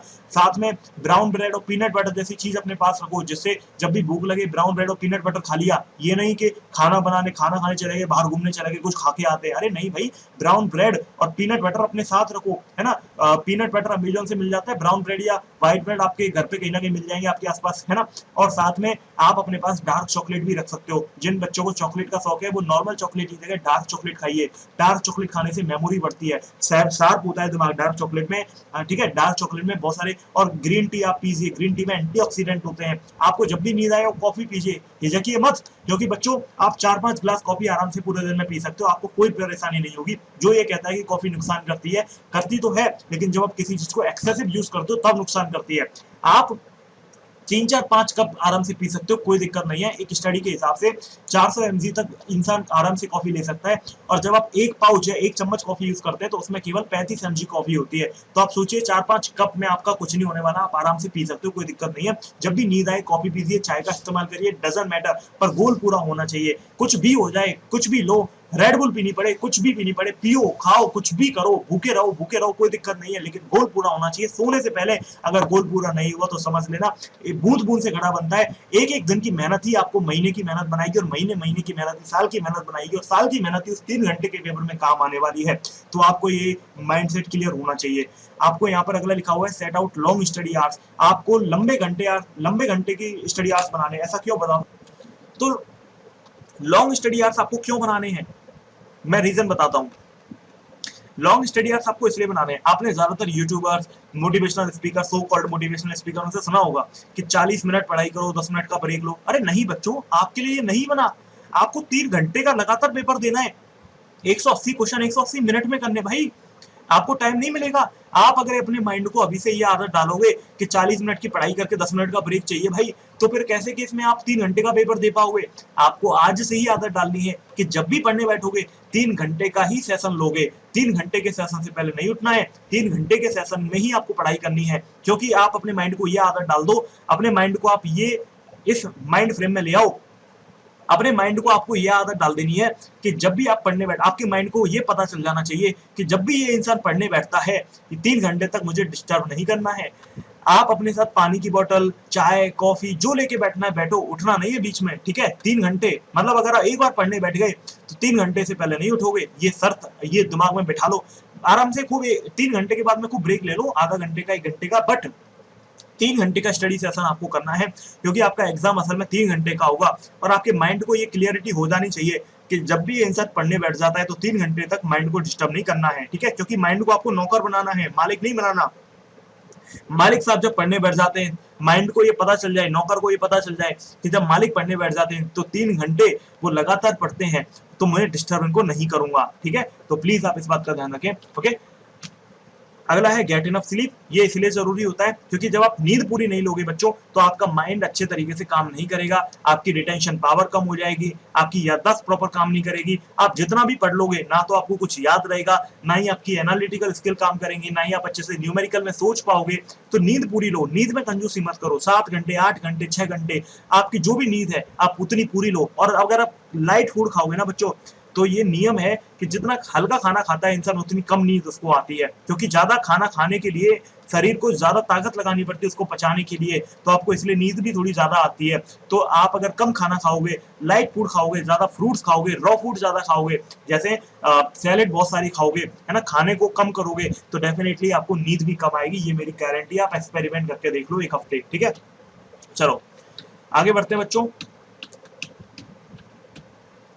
ये है आपका एक आइडियल टाइम टेबल। किसी बच्चे का एक आइडियल टाइम टेबल क्या होना चाहिए बच्चों? देखो, ये बेसिकली आइडियल टाइम टेबल है, लेकिन ये ओनली टाइम टेबल नहीं है, क्योंकि हर बच्चे का, आपको समझना है, हर बच्चे की बॉडी क्लॉक, हर बच्चे की बॉडी क्लॉक अलग होती है। कोई बच्चा नाइट आउल होता है, तो कोई बच्चा अर्ली बर्ड होता है। कोई बच्चा सुबह पढ़ लेता है बहुत अच्छे से, तो कोई रात में पढ़ता है बहुत अच्छे से। अच्छा, एक चीज आपको ध्यान रखनी है हमेशा, क्योंकि नीट आपका दोपहर में होगा, तो आपको नून, आफ्टरनून के टाइम पर ही आपको मॉक टेस्ट देना है। आपको कोशिश करनी है कि जब भी आप टेस्ट सीरीज लगाओ, जब भी आप मॉक टेस्ट वगैरह दो, तो आपको दोपहर में ही देना है, ठीक है। ये कोशिश आपको करनी है, ओके। तो आई होप कि आप इस कोशिश को जरूर जारी करेंगे। 5 बजे से 9 बजे तक आपको फिजिक्स पढ़नी है। बेसिकली देखो, ये उन बच्चों के लिए है जो सुबह उठते हैं। This is not only time table, this is basically type of time table. ये एक आइडियल टाइम टेबल है जो किसी बच्चे को फॉलो करना चाहिए। लेकिन मैं फिर से कह रहा हूं, अगर आप रात में पढ़ते हो तो बिल्कुल बुराई नहीं है उस चीज में। अगर आप रात में पढ़ते हो तो पढ़ो, बिल्कुल भी दिक्कत नहीं है बच्चों, है ना, कोई दिक्कत नहीं है, रात में पढ़ो। लेकिन जब आप रात में लेट नाइट तक पढ़ोगे, तो जब आप सुबह उठोगे 10 बजे, 11 बजे, 12 बजे, तो उठने के जो पहले 3 से 4 घंटे होंगे ना, उसमें आपका दिमाग फ्रेश रहेगा। तो आपको पहले 3 से 4 घंटों में वो स्टडी करनी है, वो सब्जेक्ट को स्टडी करना है जो आपके लिए सबसे ज्यादा कठिन है। क्योंकि आप जब उठोगे तो आपका माइंड फ्रेश होगा, और जब माइंड फ्रेश होता है तो वो सब्जेक्ट फटाफट समझ में आने लगेगा। लेक्चर देखो किसी टीचर के, मेरे देखो, जैसे मान लो फिजिक्स बच्चों को कठिन लगती है, तो फिजिक्स पढ़ लो सुबह सुबह। इसीलिए मैंने यहाँ पर फिजिक्स रखी हुई है। देखो, आपने गौर किया होगा कि मैंने सुबह फिजिक्स रखी है, वो जानबूझ के रखी है। 5 बजे से 9 बजे तो कहने वाली बात है। अगर आप 6 बजे उठते हो, मान लो कोई बच्चा है 10 बजे उठता है सुबह, तो 10 बजे उठने के बाद वो 10:30 बजे बैठ जाए पढ़ने, है ना, बिना नहाए धोए बैठो, और 10:30 बजे से 3 घंटे का एक सेशन बनाओ। कितने बजे तक का? 11:30, 12:30, 1:30 बजे तक का, है ना, और आप 1:30 तक पढ़ो। और अब वो टॉपिक कंप्लीट करो जो टॉपिक आपको सबसे ज्यादा कठिन लगता है। मैं आपको एक प्रैक्टिकल तरीका बताता हूँ सुबह पढ़ाई करने का, ठीक है। या फिर आपको सुबह पढ़ाई नहीं करनी है, या फिर रात में जब भी कर रहे हो, तो 3 घंटे का सेशन लो, और उससे पहले आप एक ब्राउन ब्रेड, है ना, ब्राउन ब्रेड और पीनट बटर खा लो उस पर लगा के। पीनट बटर आपको अमेजोन से मिल जाता है, पीनट बटर आप उस पर लगा के खाओ ब्राउन ब्रेड पे। तो क्या होगा कि आपका जो ब्राउन ब्रेड पे पीनट बटर लगा के खा लोगे, तो वो एक होल फूड होता है, और फिर आपको उसको खाने के बाद इतनी आसानी से भूख नहीं लगेगी। आप 1-2 पीनट बटर खा लो, और उसके अंदर प्रोटीन होती है, तो आपको आलस भी कम आएगा, ठीक है। तो आप ऐसा खा लोगे तो आपको पढ़ाई करने में बहुत मजा आएगा, और प्रैक्टिकल ये चीज है, तो आपको भूख भी नहीं लगेगी, और आप 3 घंटे का प्रैक्टिकल सेशन ले पाओगे, ठीक है। तो प्लीज आप इन सब चीजों को ध्यान रखें, ओके। अगला, फिर आप देखो, टाइम टेबल तो आपको अपने हिसाब से बनाना है, ये तो एक आइडियल टाइम टेबल है जो आप फॉलो कर सकते हो चाहे तो, है ना। लेकिन मैं वही चाहूंगा कि हर बच्चे का बॉडी क्लॉक अलग है, हर बच्चे का पढ़ाई करने का तरीका अलग है, सब बच्चे का मेथड अलग है, किसी की बॉडी क्लॉक अलग है, कोई रात में पढ़ता है, कोई दिन में पढ़ता है। तो इसलिए ये टाइम टेबल मैटर नहीं करता, आपको अपने हिसाब से टाइम टेबल बनाना है।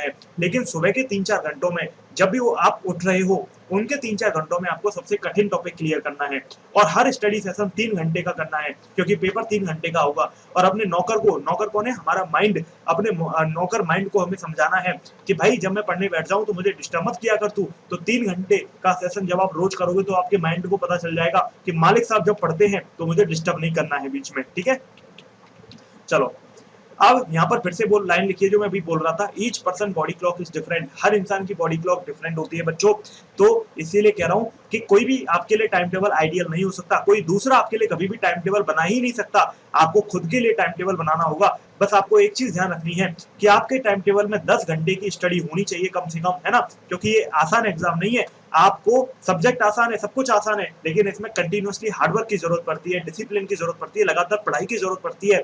सातों दिन 10 घंटे पढ़ाई करोगे तब जाके 7 महीने में आप इस एग्जाम को फोड़ पाओगे, अदरवाइज नहीं फोड़ पाओगे। कोई ब्रेक नहीं, कुछ भी नहीं। अगर आप बहुत ज्यादा सोचोगे कि मैं थक जाता हूँ अपने माइंड को बताओगे, तो बच्चों देखो, पहली बात तो मैंने वीडियो की स्टार्टिंग में ही बता दिया था, ये पेपर उन बच्चों के लिए है ही नहीं, ये जर्नी उन बच्चों के लिए है ही नहीं जो बहुत जल्दी थक जाते हैं, क्योंकि थकता वो है जिसके लिए बर्डन होता है ना, जिसको एंजॉय, जिसको मजा आ रहा होता है वो कभी नहीं थकता बच्चों। आपको मजा लाना है इसमें, आपको कोशिश करनी है कि आपको पढ़ाई में मजा आए, आपके लिए बर्डन नहीं होना चाहिए। तो आपको जब मजा आएगा तो 10 घंटे 12 घंटे ऐसे निकल जाएंगे, पता भी नहीं चलेगा, ठीक है।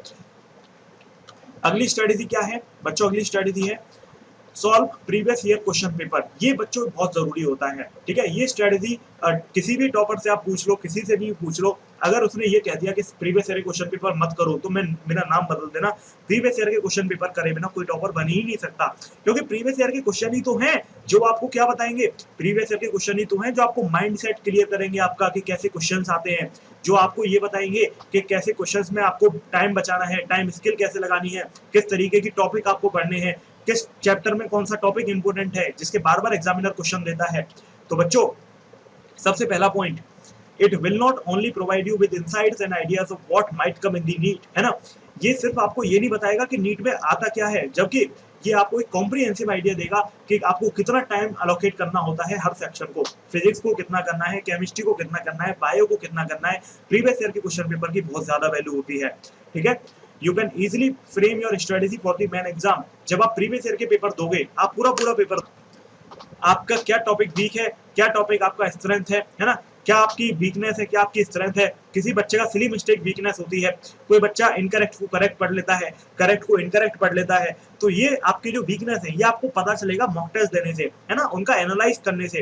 तो जब आप एनालाइज करोगे मॉक टेस्ट को तो आपको बहुत कुछ समझ में आएगा, और जब आप एनालाइज करेंगे तो आपको वीकनेस पता चलेंगी, और उन जब 10 वीकनेस आपको पता चलेंगी, तो जब आप 10 वीकनेस को पता लगा लोगे तो उनमें से जब आप वीकनेस को पता लगाओगे तो आप अगला मॉक टेस्ट जब दोगे तो आप इनको याद रखोगे कि मेरे अंदर ये 10 कमियां हैं।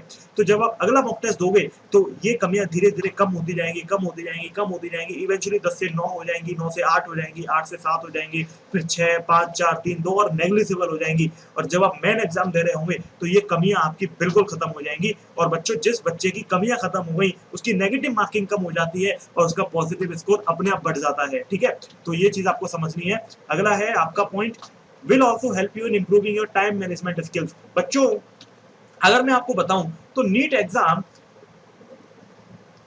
एक्चुअली क्या है कि एक टाइम मैनेजमेंट स्किल का एग्जाम है। आपको 180 क्वेश्चन करने हैं बच्चों 180 मिनट में। अब आप इनको सिर्फ क्वेश्चन के हिसाब से मत देखो, आपको OMR भी भरनी है, आपको सारी फॉर्मेलिटीज भी करनी है, आपको स्ट्रेस भी झेलना है उन 3 घंटों में, आपको खुद की एक्सपेक्टेशन से स्ट्रेस झेलना है, खुद की टेंशन होंगी, है ना, माँ बाप की टेंशन, पेरेंट्स की एक्सपेक्टेशन होती हैं, समाज की, सोसाइटी की एक्सपेक्टेशन अलग होती है, अरे दुनिया भर की एक्सपेक्टेशन होती है एक बच्चे के ऊपर जो 3 घंटे का पेपर दे रहा होता है। तो बच्चों आपको क्या समझना है कि ये जो एग्जाम है वो बेसिकली आपकी टाइम मैनेजमेंट स्किल्स को चेक करने का एग्जाम है। आपको अपने आप को इतना परफेक्ट बनाना है, इतनी बार मॉक टेस्ट देना है कि आपकी टाइम मैनेजमेंट स्किल एकदम सुपर तरीके से तैयार हो जाए, और आप जब भी एग्जाम दो तो आपका 3 घंटे से पहले ही पेपर खत्म होने की टेंडेंसी हो, ना कि 3 घंटे के बाद में। बच्चों ध्यान रखना, आपको क्या तैयार करना है, अपना स्टार सब्जेक्ट जो है बायोलॉजी अपना स्टार सब्जेक्ट है बच्चों नीट का, है ना। जिस बच्चे की बायोलॉजी सुपर स्ट्रॉन्ग है, 360 में से जो 360 नंबर लाने की औकात रखता है बायोलॉजी में, उसकी तो रैंक आना डन है, ठीक है। तो बायोलॉजी बच्चों जो भी आपका स्टार सब्जेक्ट है ना, उसमें से क्या करना है, अगर आपके 90 क्वेश्चन आते हैं तो आपके 1 घंटे के अंदर अंदर ये 90 क्वेश्चन पूरे के पूरे 90 होने चाहिए बायोलॉजी में, विद OMR होने चाहिए, है ना। तभी आप सक्सेसफुल केमिस्ट्री और फिजिक्स को टाइम दे पाओगे। अदरवाइज देखो 180 में से 170 क्वेश्चन जब तक आप अटेम्प्ट नहीं करोगे तब तक आपके 600 प्लस नंबर नहीं आएंगे। क्योंकि अगर आप देखें तो 600 प्लस लाने के लिए 150 राइट क्वेश्चन करने होते हैं और 150 राइट करोगे, है ना, लेकिन अब 150 राइट करोगे तो कुछ गलत भी होंगे, तो इसीलिए सेफ स्कोर होता है कि आप 170 क्वेश्चन अटेम्प्ट करें और 170 क्वेश्चन में ज्यादा से ज्यादा क्वेश्चन सही करके आए 160 165, तो आपका 600 प्लस स्कोर आता है। और जिस बच्चे का 600 से कम स्कोर आता है उसका सिलेक्शन का चांस बिल्कुल कम हो जाता है। तो आपको ध्यान क्या रखना है, 600 प्लस स्कोर लाने के लिए आपको ये आदत अपनानी है कि बायोलॉजी का पेपर आपका 1 घंटे के अंदर अंदर होना चाहिए, फिजिक्स का पेपर आपका 1 घंटे के अंदर होना चाहिए, ऐसे केमिस्ट्री का पेपर 1 घंटे के अंदर होना चाहिए, तभी आप पूरी तरीके से क्वेश्चंस को अटेम्प्ट कर पाओगे। नहीं तो क्या होगा, कुछ बच्चे होते हैं जो मुझसे कहते हैं कि सर मेरा स्कोर कम आ रहा है, तो मैं उनसे पूछता हूँ कि भाई कितने क्वेश्चन अटेम्प्ट करते हो, तो वो बोलते हैं सर 120 क्वेश्चन अटेम्प्ट कर लेते हैं, कोई बोलता है 140 ही कर पाते हैं, कोई बोलता है 150 ही कर पाते हैं। भाई अगर आप 180 क्वेश्चंस में से 150 140 120 ही अटेम्प्ट करके आ रहे हो तो आप कैसे उम्मीद कर सकते हो कि आपका 600 नंबर या 500 नंबर या ड्रीम स्कोर आपका आ जाएगा। जो बच्चा 120 क्वेश्चन करके आ रहा है उसके टोटल स्कोर 480 बनेगा जब वो सारे सही करेगा, लेकिन ऐसा तो हो नहीं सकता कि आपके सारे क्वेश्चन सही हो। दुनिया भर की नेगेटिव मार्किंग होंगी, दुनिया भर के नेगेटिव नंबर कटेंगे और हर नेगेटिव क्वेश्चन के 5 नंबर कटते हैं, 100 नेगेटिव का कटेगा और 4 नंबर वैसे भी कट गए, ठीक है। तो जब आप सही करके आते हो तो 480 नंबर आपको मिलते, ठीक है, और जब आपने 10 गलत किए तो 50 नंबर इसमें से घटा दो तो आपके कुल रह गए 430, है ना। तो आपका कैसे सिलेक्शन हो जाएगा, जब आप 140 क्वेश्चन करोगे बच्चों तो 4 नंबर के हिसाब से आपका यहाँ पे 560 स्कोर बना 560, लेकिन जब आप सारे सही करोगे, लेकिन ऐसा तो होगा नहीं कि आप सारे सही करके आओगे तो फिर आपके मान लो 10 गलत हुए, है ना, तो एक क्वेश्चन 5 नंबर को डूब लेगा, है ना, तो आपके 50 नंबर को हुए, यानी कि आपके सिर्फ स्कोर बना 510। जब आप 150 क्वेश्चन अटेम्प्ट करके आए तो आपका स्कोर बना वैसे तो 600 बना कायदे से, है ना, अगर सारे सही होंगे तो, लेकिन सारे सही किसी के नहीं होते, यकीन मानो। तो मैं मान लेता हूँ 10 क्वेश्चन आपके गलत हुए तो 10 क्वेश्चन में आपकी 50 नंबर उड़ गए, यानी कि आपका फिर भी स्कोर 550 ही बचा। तो आप समझ रहे हो, जब तक आप 170 क्वेश्चन अटेम्प्ट नहीं करोगे, 165 160 क्वेश्चन अटेम्प्ट जब तक आप नहीं करोगे, तब तक आप 600 प्लस नंबर का सपना छोड़ दो। और जिस बच्चे के 600 प्लस नहीं है नीट में, उसका सिलेक्शन अच्छे कॉलेज में होना तय है ही नहीं, क्योंकि उसका सिलेक्शन हो ही नहीं सकता, इतना टफ कंपटीशन है।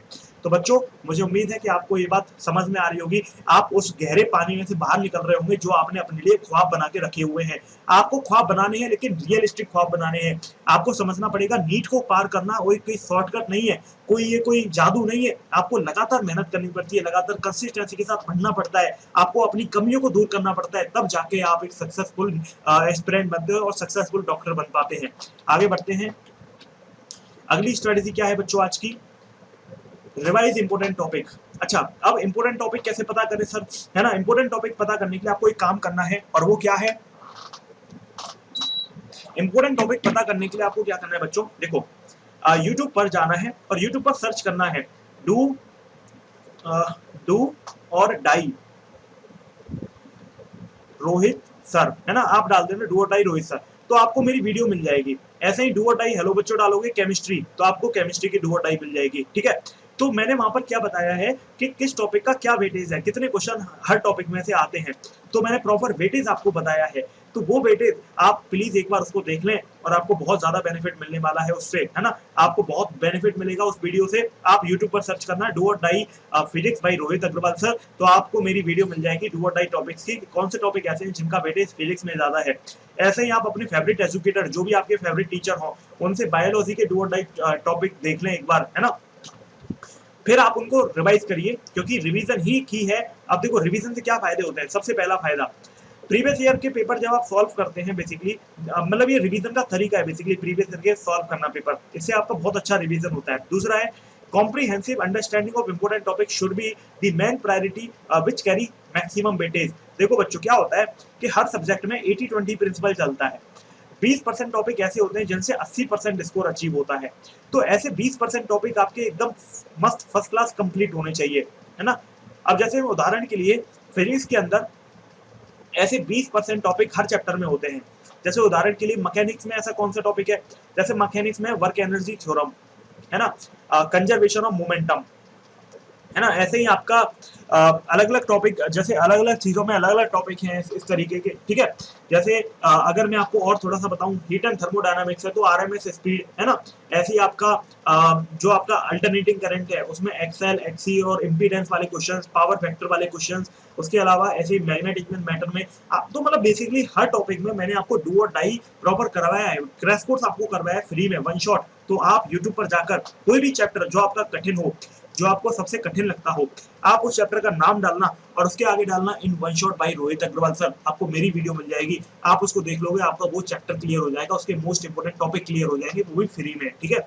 चलो, it is extremely important to revise them regularly, क्योंकि जब आप किसी टॉपिक को रेगुलर रिवाइज करते हैं तभी आप उम्मीद कर सकते हैं कि आपको प्रॉपर वो एग्जाम टाइम तक रिटेन हो पाएगा, ठीक है। इस चीज का ध्यान रखेंगे बच्चों। अगली स्ट्रेटेजी क्या है हमारी, प्रैक्टिस रेगुलरली, क्योंकि आपने बचपन से सुना होगा practice makes a man perfect, ठीक है। प्रैक्टिस ही एक इंसान को परफेक्ट बनाती है, तो आपको रेगुलर प्रैक्टिस करने की जरूरत है बच्चों, ये बात आप समझ लें। आप रेगुलर प्रैक्टिस नहीं करोगे तो आप जब रेगुलर प्रैक्टिस नहीं करोगे तो आपका ना तो कॉन्फिडेंस बढ़ेगा, ना आपकी कोई स्किल बढ़ेगी, है ना आप रिटेन कर पाओगे, आप भूल जाओगे। आप खुद सोच के देखो, मान लो आप सड़क पे चल रहे हो और आपके सामने कोई घटना घट गई, कोई एक्सीडेंट हो गया, है ना, तो आपको वो चीज जिंदगी भर याद रहती है। ऐसा क्यों होता है? ऐसा इसलिए होता है क्योंकि वो जो चीज थी ना, कि आपके साथ जो एक्सीडेंट हुआ, जो भी घटना हुई, वो आपने हजारों लोगों को बता दी होती है पूरी लाइफ में। तो जब आप हजारों बार उसका रिवीजन करते हैं तो वो आपके जहन में बैठ जाती है, आपके ब्लड में बैठ जाती है ना। तो बच्चों, आपको फिजिक्स केमिस्ट्री बायो को भी अपने ब्लड में बैठाना है, तभी वो पेपर में फटाफट आपको याद आएगी, अदरवाइज याद ही नहीं आएगी। तो आपको प्रैक्टिस करनी है रेगुलर बेसिस पे, ठीक है। किस चीज की प्रैक्टिस करनी है? क्वेश्चंस की प्रैक्टिस करनी है, रिवीजन आपको रेगुलर बेसिस पे करना है, तभी आप सक्सेसफुल होंगे, नहीं तो नहीं होंगे। अब बेसिकली ये आपके लिए टाइमलाइन है। देखो, this is true in every sense, specially when we talk about scoring 600 plus in NEET, ठीक है। जो प्रैक्टिस है, प्रैक्टिस रेगुलरली करना, उसके बारे में ये बताया गया है। ये जो चारों पॉइंट है वो रेगुलर प्रैक्टिस के लिए हैं। तो ये हर सेंस में ट्रू है। जब आप 600 प्लस के सपने देखते हैं, बहुत सारे रिसर्चर क्लेम करते हैं human have a tendency to forget things if not practice and revise regularly. अरे रिसर्चर को छोड़ो, आप अपना देखो। चलो सीधी सी मुद्दे की बात पर आते हैं। चलो समझो, आपने 10 दिन पहले क्या खाया था, क्या आपको याद है? नहीं याद होगा बच्चों। आपने 2 दिन पहले क्या खाया था, हो सकता है आपको वो भी याद ना हो, ठीक है। आपने कितनी एक्टिविटीज करी थी आज तक जिंदगी में, क्या सब आपको याद है?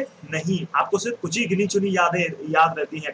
तो इंसान की टेंडेंसी होती है फॉरगेट। अगर आपको ये सारी बातें याद रहेंगी तो आपका माइंड इतना कचरे से भर जाएगा, इतना कचरे से भर जाएगा कि आपको प्रैक्टिकल चीजें याद रखने का फुर्सत ही नहीं मिलेगी। तो बच्चों, ये तो अच्छी टेंडेंसी है हमारी, है ना। भगवान ने बहुत अच्छी टेंडेंसी दी है फॉरगेट करने की, क्योंकि हर चीज अगर हम याद रखेंगे तो हम कैसे आगे बढ़ेंगे, कैसे नई चीज सीखेंगे, है ना, जब कचरा हमारे माइंड में भरा रहेगा तो। ओके, तो आपको समझना है कि ये बहुत सही बात है। अब प्रैक्टिकली हम इसको समझ लेते हैं, है ना। एग्जाम पैटर्न है नेगेटिव मार्किंग, ये हम सबको पता है।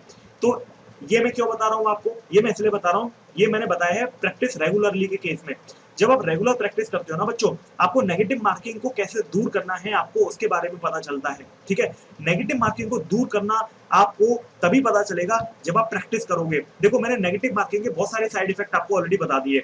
मैंने आपको बताया, जब आपका एक क्वेश्चन गलत होता है ना, तो आपके 5 नंबर नेगेटिव हो जाते हैं, क्योंकि 4 नंबर तो वैसे भी गए, है ना, और 1 नंबर नेगेटिव और चला जाता है। तो आपके टोटल बच्चों 5 नंबर का नुकसान होता है एक नेगेटिव क्वेश्चन पे। और जब आप प्रैक्टिस करते हैं ना, तो आपको पता चलता है कि आप नेगेटिव किस बात पे करते हैं। कुछ बच्चे होते हैं जो सिली मिस्टेक करके नेगेटिव करते हैं, जो करेक्ट को इनकरेक्ट और फॉल्स को ट्रू पढ़ते हैं, है ना। कुछ बच्चे होते हैं जो फिजिक्स में कॉन्सेप्ट लगा लेते हैं लेकिन न्यूमेरिकल नहीं कर पाते, उसको न्यूमेरिकली सॉल्व नहीं कर पाते, उसकी कैलकुलेशन नहीं कर पाते। तो ऐसे बच्चों के लिए मैंने एक वीडियो भी बनाई है, calculation faster calculation than calculator by Rohit Agarwal sir. तो आप उस वीडियो को यूट्यूब पर जाकर देख लें, ठीक है। चलो, अगली है आपकी line, You cannot leave any scope of errors when aiming to achieve such a high score as incorrect answers can stop you from getting the desired results। यहाँ पर क्या लिखा हुआ है? अगर आप इनकरेक्ट आंसर लिखकर आओगे तो आप 600 प्लस स्कोर कभी नहीं अचीव कर पाओगे। आपने सपना देखा था कि मैं 170 क्वेश्चन करके आऊंगा, 4 नंबर के हिसाब से 680 नंबर आएंगे, लेकिन असल में पता चला कि 25 क्वेश्चन गलत हो गए, यानी कि आपका 5 नंबर एक क्वेश्चन लेके डूबेगा, यानी कि 125 आपके नंबर माइनस जाएंगे, है ना। तो ऐसे केस में आपका कितना नेट स्कोर बचा अब आपको दिख रहा होगा। तो यहाँ से बच्चों आपको समझ आ रहा है ना कि नेगेटिव मार्किंग कितनी बड़ी बुरी बला है। तो प्लीज इस बात का ध्यान रखें, ठीक है। तो यहाँ पर आपको समझना है कि आप किसी भी स्कोप, एरर का कोई भी स्कोप नहीं छोड़ सकते, और एरर को तभी कम किया जा सकता है जब आप बार बार प्रैक्टिस करोगे, तभी आपके माइंड में वो चीज बैठेगी कि कैसे मुझे गलतियों से बचना है। आगे बढ़ते हैं बच्चों, अगली strategy, hone your time management skills. आपको अपनी टाइम मैनेजमेंट स्किल पे बहुत जबरदस्त काम करने की जरूरत है, ठीक है। क्योंकि बच्चों मैं आपको कई बार बता चुका हूँ, नीट बेसिकली क्या है, नीट एक ऐसा एग्जाम है जो आपके टाइम मैनेजमेंट स्किल की टेस्ट करता है, ठीक है। असल में आपके टाइम मैनेजमेंट स्किल की टेस्टिंग है नीट एग्जाम, ओके। तो आपको समझना है, नीट एक टाइम बाउंड एग्जाम है ना। As student are required to answer all the question in 3 hours. 180 question को 180 मिनट में भाई आंसर करना है। तो नीट एक टाइम बाउंड आपका बेसिकली टाइम बाउंड एग्जाम है। तो ऐसे एग्जाम को फोड़ने के लिए आपको टाइम मैनेजमेंट स्किल पे बहुत जबरदस्त काम करने की जरूरत है। तो ऐसा तभी होगा जब आप मॉक टेस्ट दोगे, प्रैक्टिस करोगे, ठीक है।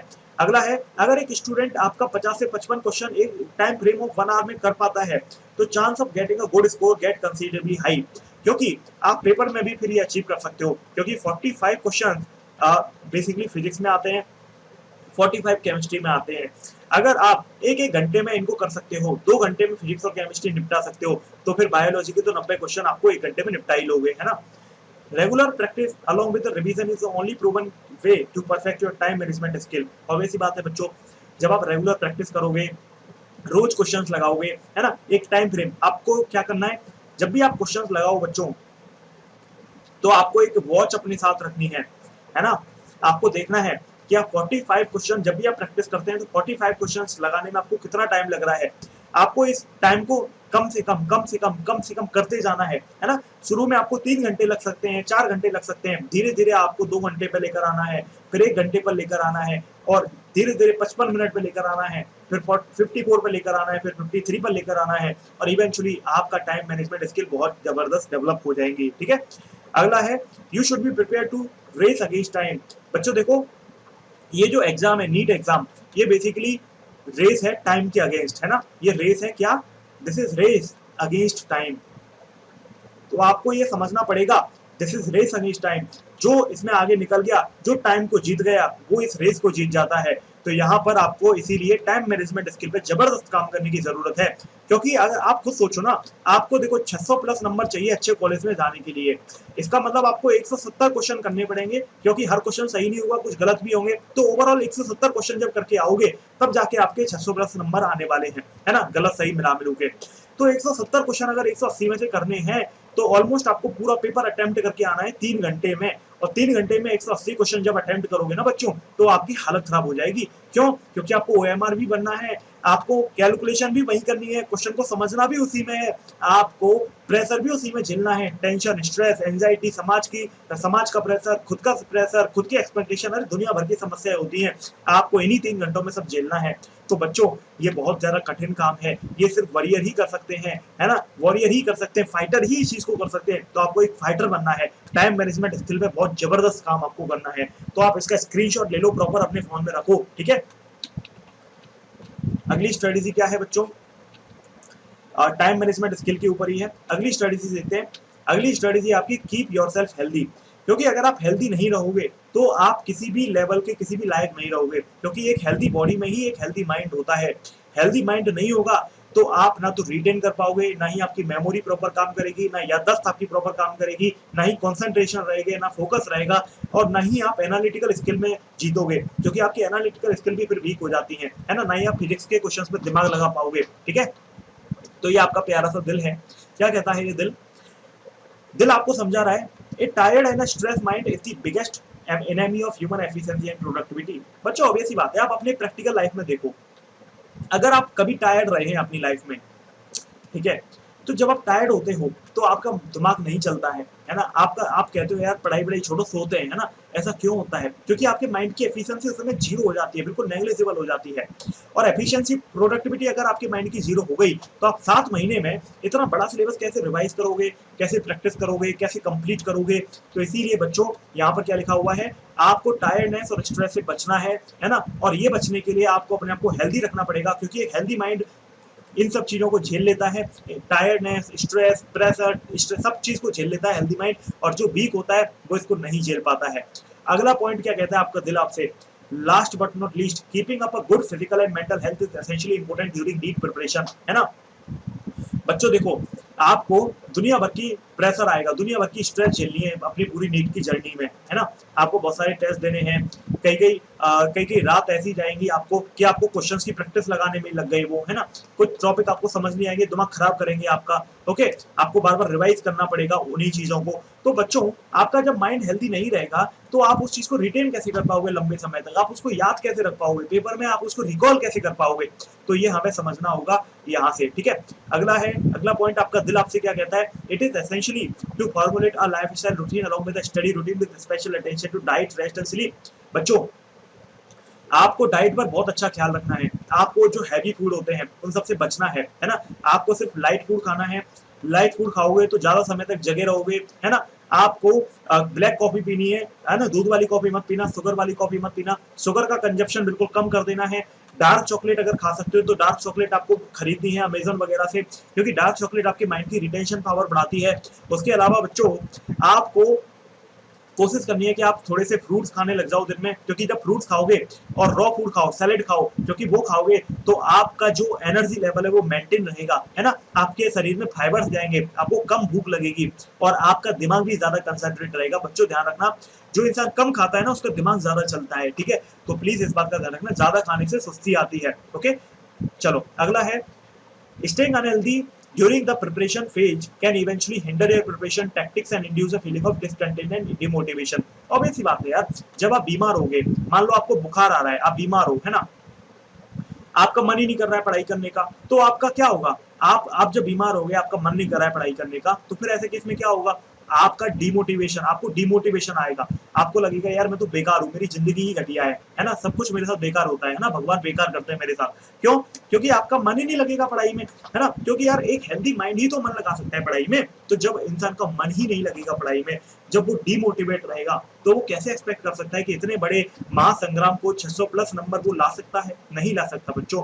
आप बीमार जब रहोगे तो डिमोटिवेट रहोगे तो डिप्रेशन में आओगे, और डिप्रेशन में रहोगे तो आपका जर्नी फेल हो गया, आप फेल हो जाओगे। आप पेपर दो चाहे मत दो, जो बच्चा डिप्रेशन में रहेगा वो कैसे तो पढ़ाई करेगा, कैसे वो चीजों को रिकॉल करेगा, कैसे वो रिटेन करेगा, कैसे वो चीजों को समझेगा, कैसे वो क्वेश्चंस लगाएगा, कैसे वो अपने डाउट कॉन्फिडेंस के साथ में पूछेगा? नहीं हो पाएगा, है ना? और जब दूसरे लोग आपको डिमोटिवेट करेंगे, आस पड़ोस के लोग, कई बार आप खुद को आप डिमोटिवेट करोगे, कई बार कुछ और लोग आपको डिमोटिवेट करेंगे, आपके दोस्त डिमोटिवेट कर सकते हैं।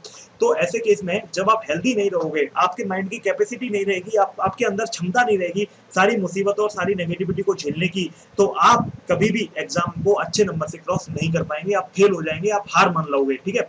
अगला है, it also make it hard for the student to understand and memorise concept. Obvious सी बात है, एक हेल्दी माइंड हेल्दी बॉडी में ही निवास करता है, तो आप ज्यादा कुछ नहीं कर सकते, तो वॉक करो, जॉगिंग करो थोड़ा बहुत, है ना? जिम में जाने की जरूरत नहीं है क्योंकि वहां टाइम वेस्ट होगा, तो आपको थोड़ा बहुत जॉगिंग करते रहना है, वॉक करते रहना है, कम खाना है, बस इतना ही काफी है और आप हेल्दी रहोगे। स्ट्रेस ज्यादा मत लो, है ना? बस एंजाइटी होनी चाहिए थोड़ी सी अंदर कि यार मुझे पढ़ाई करनी है, आपको थोड़ा चिंता होनी चाहिए, है ना? कि यार चिंता नहीं होगी तो आप 10-12 घंटे नहीं पढ़ाई करोगे, ओके? अगला है आपके लिए बढ़िया सा कोट। क्या कहता है ये कोट? स्टडी हार्ड, बहुत जी जान से पढ़ाई करो, play hard and be smart.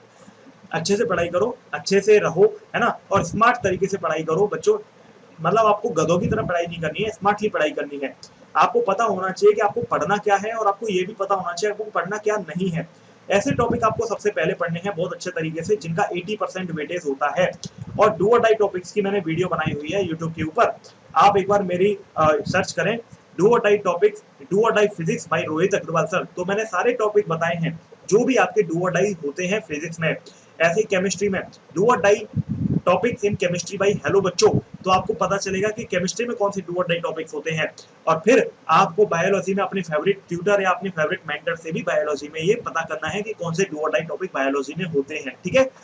Even biology में तो सारे ही डू और डाई हैं यार। बायोलॉजी में तो पहले ही बताया, बायोलॉजी तो हमारा स्टार सब्जेक्ट है। बायोलॉजी में तो हमें 360 में से 360 ही चाहिए, है ना, ये बात ध्यान रखना। ओके, ये कहानी नहीं होनी चाहिए उस बच्चे की तरह। एक बच्चा मेरे पास आता है, वो कहता है सर मेरे मार्क्स कम आ रहे हैं, है ना, मार्क्स कितने आ रहे हैं, मैंने उससे पूछा, है ना, तो एक बच्चा तो अभी मैंने आपको बताया, एक और बच्चा आया तो मेरे पास 520 नंबर आए सर। मैंने कहा वेरी गुड। मैंने पूछा कि बताओ बच्चों कितने किस में आए, तो बोलता है सर मेरे फिजिक्स में नंबर आए 120। मैंने कहा अरे वाह, 120 नंबर फिजिक्स में आ गए। मैंने पूछा भाई केमिस्ट्री में कितने आए, बोलता केमिस्ट्री में आए 135। अरे मैंने कहा यार बहुत बढ़िया। फिर बायो में कितने आए, बायो में आए सर रिमेनिंग नंबर। कितने रिमेनिंग नंबर बचे, अब यहाँ पर अगर आप देखें तो आपको पता चलेगा कि बायो में 200 कुछ नंबर आए उसके। अब हम सोचे यार 360 में से जो बच्चा 200 बायो में ला रहा है, वो बच्चा कैसे सक्सेसफुल बनेगा, कैसे वो अचीव कर सकता है। 360 में से 360 नंबर का टारगेट लेके चलो बच्चों। बायो में, बायो स्टार सब्जेक्ट है, बायो में अगर आपके 320 नंबर से कम आए ना, समझ लो कि आप फेल हो जाओगे, आप किसी काम के नहीं हो। अगर बायो में 320 से कम आ रहे हैं तो आपका सिलेक्शन हो ही नहीं सकता, क्योंकि 720 में से 600 प्लस लाने का सिर्फ एक ही गुरु मंत्र है कि बायो में 360 में से टारगेट लेके चलना है, कम से कम 360 का, है ना, कम से कम 320 आनी चाहिए, और 360 का टारगेट लेके चलोगे तब जाके 320 330 ला पाओगे। तो ये बात आपको समझनी है। ओके, ये प्यारा सा बच्चा है ना। Distraction leads to lose focus and lose focus leads to depression. ये स्टेटमेंट आपको पता होना चाहिए, आपके माइंड में जिंदगी भर के लिए बैठ जाना चाहिए। किसी भी तरीके का डिस्ट्रैक्शन, चाहे वो सोशल है, डिजिटल है, फ्रेंड का है, गॉसिप है, कुछ भी हो रहा है आपकी लाइफ में, कोई भी डिस्ट्रैक्शन अगर होता है तो उससे आपका फोकस लूज होता है, और जब आपका फोकस लूज होता है तो उससे आपका डिप्रेशन क्रिएट होता है, और जो बच्चा डिप्रेशन में आ जाता है वो बच्चा सक्सेसफुल तो हो ही नहीं सकता। तो ये बात आपको यहाँ पे समझनी पड़ेगी। अब ये टॉपर के सीक्रेट हैं। क्या है टॉपर के सीक्रेट? टॉपर के सीक्रेट है, देखो टॉपर के कोई हार्ड एंड फास्ट सीक्रेट नहीं होते, टॉपर के यही सीक्रेट होता है बच्चों। टॉपर बस एक ही काम करता है, टॉपर कछुआ होता है, जो मैंने आपको बताई थी ना, कछुआ और रैबिट की कहानी, खरगोश और रैबिट की कहानी, खरगोश और कछुए की, सॉरी।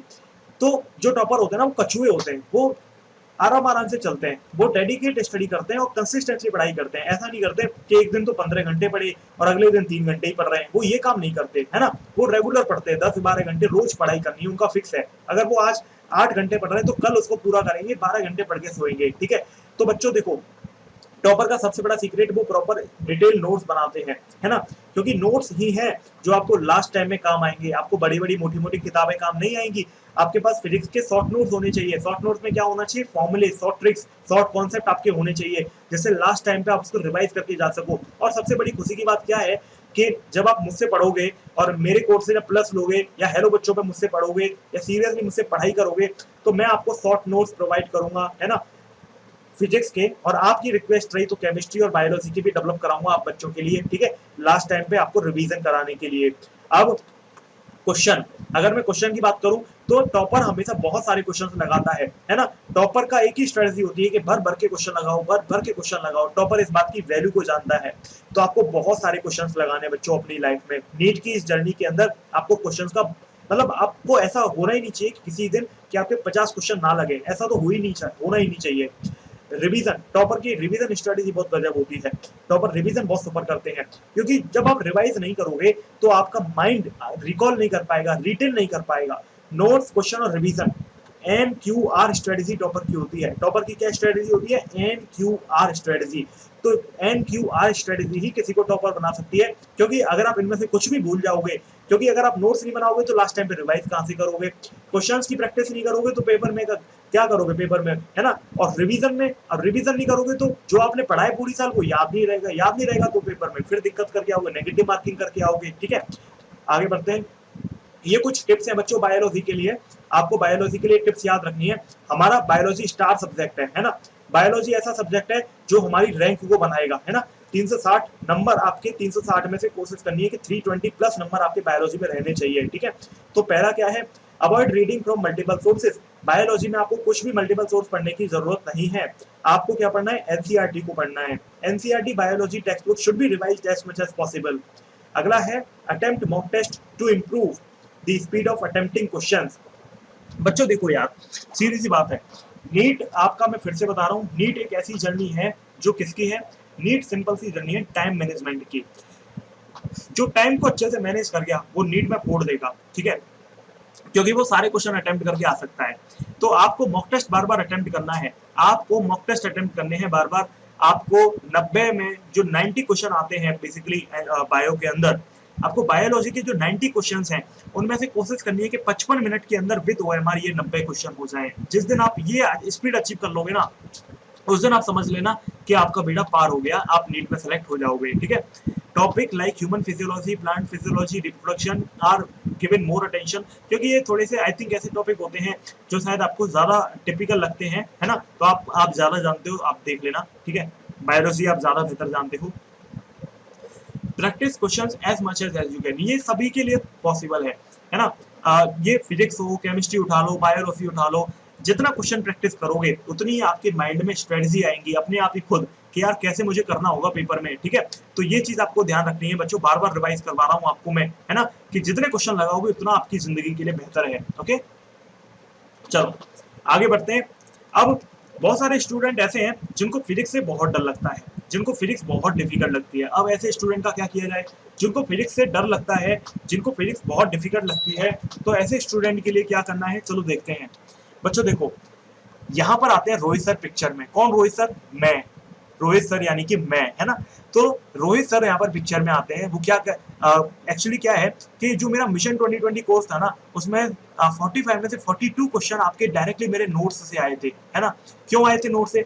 देखो, जिस इंसान के लास्ट टाइम 10 से 15 दिन अगर आप पढ़ लेते, मोस्ट एक्सपेक्टेड सीरीज और मॉक टेस्ट लगा लेते, तो आपको 23 सिमिलर क्वेश्चन मिलते पेपर में और 4 आपको एग्जैक्ट क्वेश्चन मिलते। तो जो आपको लास्ट टाइम पे 10-15 दिनों में ऐसी स्ट्रेटेजीज दे सकता है, ऐसे नोट्स आपको दे सकता है, ऐसे क्वेश्चंस की पीडीएफ सीट्स आपको दे सकता है, ऐसी वीडियोस आपको दे सकता है कि डायरेक्टली पेपर में जो क्वेश्चन रिपीट हो रहे हो।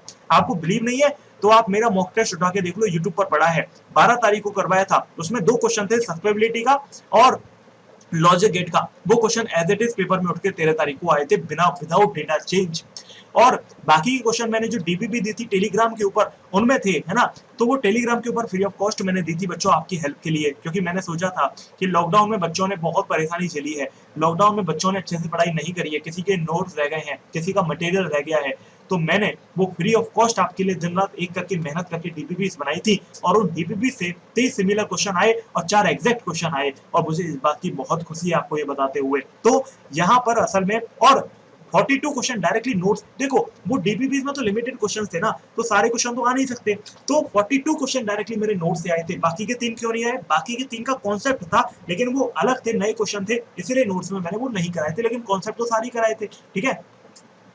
23 similar question from DPPs and 4 question without data change at is exact। आपको बिलीव नहीं है तो सबसे बड़ा प्रूफ है मेरा यूट्यूब चैनल। आप हेलो बच्चों यूट्यूब चैनल पे जाके अच्छे से देख लो। मैंने 12 तारीख को मॉक टेस्ट कराया था, मैंने वहां पे डाला था मोस्ट एक्सपेक्टेड मॉक टेस्ट, और उस मॉक टेस्ट के अंदर मैंने क्वेश्चंस कराए थे। एक कराया था सस्टेनेबिलिटी का, एक कराया था लॉजिक गेट का, और वो 13 तारीख को एज इट इज पेपर में आ गया था। आप सोचो मैंने कितनी मेहनत करी होगी ये प्रेडिक्ट करने में कि कैसे क्वेश्चन बच्चों पेपर में आएंगे, ठीक है। तो ये मैंने बहुत मेहनत करके अपना एक्सपीरियंस बनाया है। तो बच्चों ये आप सब लोगों के लिए बहुत काम आने वाला है, तो फिजिक्स की तो डर आपको रहना ही नहीं चाहिए। ओके, चलो अब आप नहीं कह सकते कि फिजिक्स आपके लिए टफ है, क्योंकि अब फिजिक्स के लिए मैं हूं आपके साथ, अब कोई आपको दिक्कत नहीं आने वाली। अब मैं आपको बताऊंगा कि कौन से क्वेश्चंस आपको करने, कौन सी डीपीपीज आपको लगानी है, कौन से मॉक टेस्ट आपको लगाने हैं, कौन सी टेस्ट सीरीज आपको लगानी है, कौन से क्वेश्चंस की प्रैक्टिस आपको करनी है, कौन से क्रैश कोर्स आपको करने हैं, कौन से वन शॉट वीडियोस आपको देखने हैं, क्या आपको पढ़ना है क्या नहीं पढ़ना, कौन से डू और डाई है, कौन से नॉट डू और डाई है, ये सारी चीजें मैं आपको बताऊंगा। आपको फिजिक्स की टेंशन नहीं लेनी है।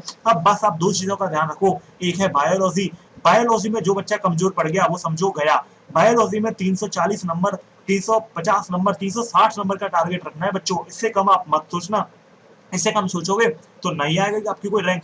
600 प्लस नंबर लाने का सबसे आसान तरीका है बायोलॉजी में फोड़ दो। बायोलॉजी में फोड़ दोगे तो फिजिक्स केमिस्ट्री में 100 नंबर ले आओगे, कोई दिक्कत नहीं है, ठीक है। चलो अगला है follow me and see your score roar high. आप अगर मुझे फॉलो करोगे तो आप खुद देखोगे कि आपका स्कोर बढ़ रहा है। क्यों? क्योंकि मैं अपनी फिजिक्स 3 स्टेप में कराता हूँ। पहला स्टेप क्या होता है? कॉन्सेप्ट। मेरा हमेशा फोकस होता है कि मैं कॉन्सेप्ट आपके क्लियर करूं। अच्छा, अब जरूरी नहीं है कि आप मेरे ही लेक्चर्स देखो, आपको मेरी फिजिक्स नहीं समझ आती है, कोई बात नहीं है। आपको जिस टीचर से समझ आती है, आपका कोई ऑफलाइन टीचर है, कोई ऑनलाइन टीचर है ना, कोई यूट्यूब प्लेटफॉर्म है, कुछ भी है, अनअकैडमी पे, यूट्यूब पे, offline online, doesn't matter for me. अगर आपको मेरे लेक्चर्स पढ़ने हैं तो मेरे पढ़ो, हेलो बच्चों पे पढ़ना है हेलो बच्चों पे पढ़ो, अनअकैडमी पे पढ़ना है अनअकैडमी से पढ़ो, doesn't matter. Live class attend करनी है मेरी लाइव क्लास करो, लेकिन आपका कॉन्सेप्ट क्लियर होना चाहिए।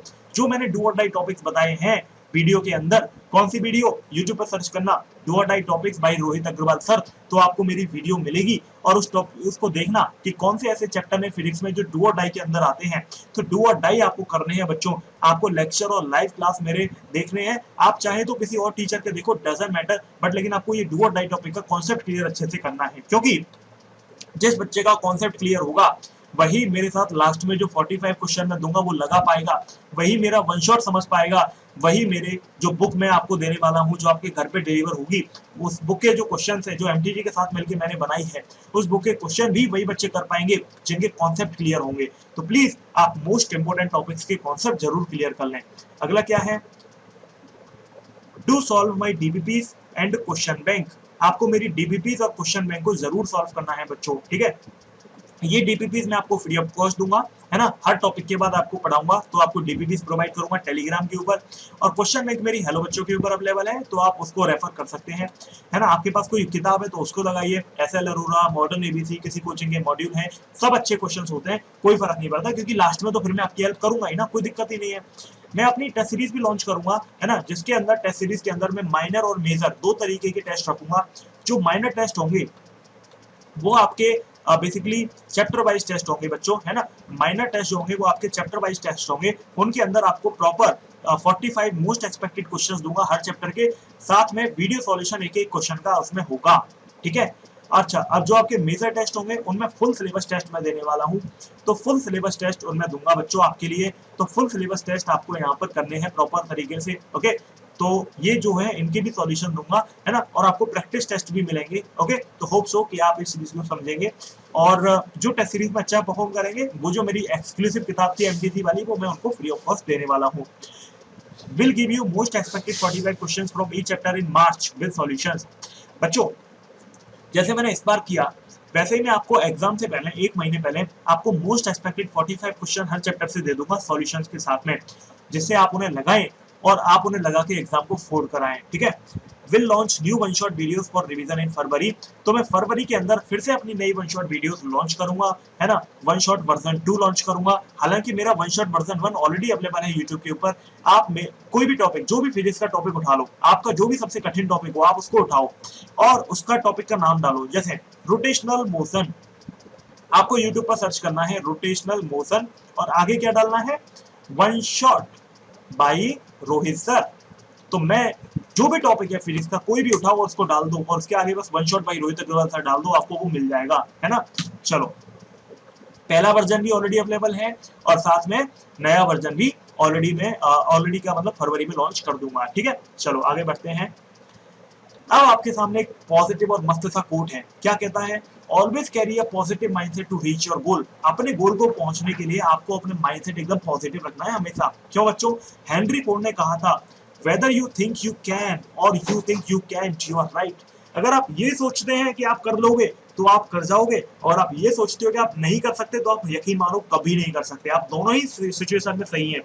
अगर इलॉन मस्क ये सोच लेता कि मैं नहीं कर सकता तो वो इलॉन मस्क नहीं बनता, उसने पहले ये सोचा कि मैं कर सकता हूं, तब आज वो इलॉन मस्क है। अगर नरेंद्र मोदी ये सोच लेते कि भाई मैं नहीं बन सकता, मैं प्रधानमंत्री जैसी पोस्ट पे नहीं आ सकता, तो वो कभी नहीं बन सकते थे, एक छोटे से लेवल से लेके इस लेवल तक, है ना। और अगर धीरू भाई अंबानी ये सोच लेते कि मैं इतनी बड़ी कंपनी नहीं बना सकता, मैं भारत की सबसे बड़ी कंपनी नहीं बना सकता, मैं तो एक टीचर का बेटा हूं, तो बच्चों वो जिंदगी में कभी भी इतनी बड़ी कंपनी नहीं बना सकते थे। तो इन्होंने पहले अपने माइंडसेट को बदला, अपने माइंडसेट और अपनी स्ट्रेटजीज को बदला, और डेफिनेटली उन्हें सक्सेस मिली, क्योंकि ये प्रिंसिपल है संसार का। अगर आप दिल से किसी चीज को चाहते हैं और उसके लिए जी जान लगा के मेहनत करते हैं और आप सोचते हैं कि आप कर सकते हैं, तो पूरी कायनात आपको उन सपनों को पूरा करने में हेल्प करने लगती है, ठीक है। प्रकृति आपकी हेल्प करती है, भगवान आपकी हेल्प करते हैं। तो बच्चों आपको ये हेनरी फोर्ड का स्टेटमेंट अपने फोन पे डीपी लगा के रखना है, या फिर इसका स्क्रीनशॉट अपने साथ रखो, क्योंकि ये आपके लिए बहुत हेल्पफुल है, ओके। अब आप कहेंगे कि सर आपने सब कुछ बता दिया, अब हमें ये बताओ कि हम प्रिपेयर कैसे करें और कहां से करें। तो बच्चों देखो, आज के समय में यूट्यूब से आप अच्छे से प्रिपेयर कर सकते हो, कोई दिक्कत नहीं है। अगर मैं आपको बताऊं तो यूट्यूब आज की डेट में बहुत गजब की चीज है ना, एक क्रांति है।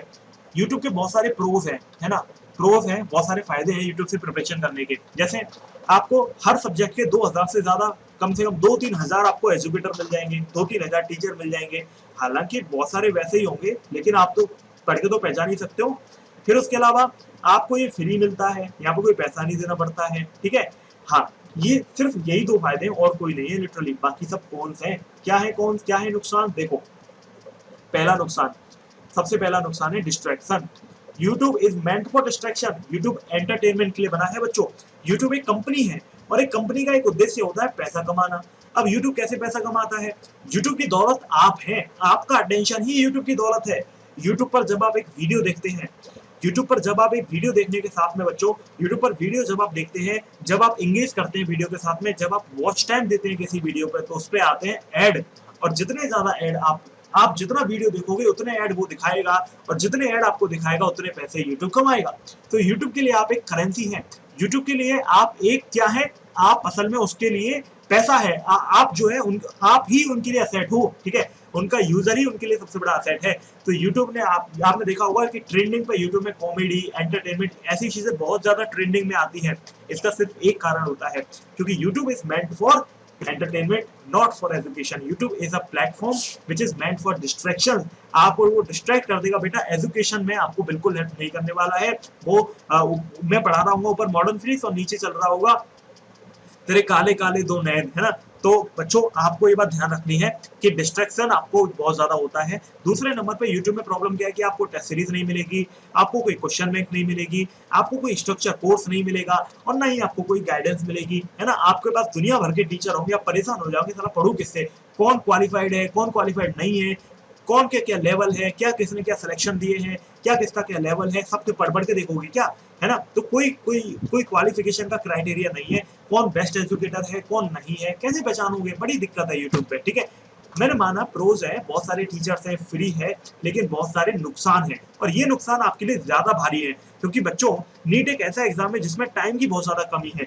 आपके पास 7 महीने बचे और इतना सारा सिलेबस आपको पढ़ना है, तो आप कैसे उम्मीद कर सकते हो कि भाई यूट्यूब से आप ये सब पढ़ लोगे, है ना। तो YouTube जब आप देखो, जब YouTube पे पढ़ाई कर रहे होंगे तो आपके नीचे जब रिलेट में दिखा रहा होगा आपके फेवरेट कॉमेडियन की वीडियो, तो आपका एक मन करेगा कि मैं देख लूं, मैं क्लिक कर लूं। आपकी फेवरेट म्यूजिक एल्बम आई होगी, आपका मन करेगा कि मैं क्लिक करके देख लूं पता नहीं क्या आया है ना। तो बच्चों ऐसे केस में YouTube आपके लिए बड़ा डिस्ट्रैक्शन क्रिएट करता है। तो YouTube पर सिर्फ वही बच्चे पढ़ें जो अच्छे प्लेटफॉर्म यानी कि ऑफलाइन स्टडी या फिर ऑनलाइन स्टडी अफोर्ड नहीं कर सकते हैं, ठीक है। अनअकैडमी प्लस अपना सबसे बड़ा स्टार है। अनअकैडमी प्लस पर मैं भी पढ़ाऊंगा, और भी बहुत सारे एजुकेटर 80+ एजुकेटर्स हैं जो अनअकैडमी प्लस पर पढ़ाते हैं। हेलो बच्चों से आप फिजिक्स पढ़ ही लोगे, और ऑफलाइन भी आप पढ़ सकते हो, जरूरी नहीं है कि आप ऑफलाइन पढ़ो, इट डजंट मैटर, आप कहीं से पढ़ो, पर लेकिन आपका टाइम बचना चाहिए और आपके कॉन्सेप्ट क्लियर होने चाहिए, ठीक है। बाकी बच्चों में यही कहना चाहूंगा कि अनअकैडमी ने तो रिवॉल्यूशन ला दिया है, और यही कारण है कि मैं हेलो बच्चों के साथ में आज अनअकैडमी पर भी हूँ, ठीक है। चलो आगे बढ़ते हैं बच्चों। मैं आपको बता देना चाहता हूँ मेरा डेली रूटीन।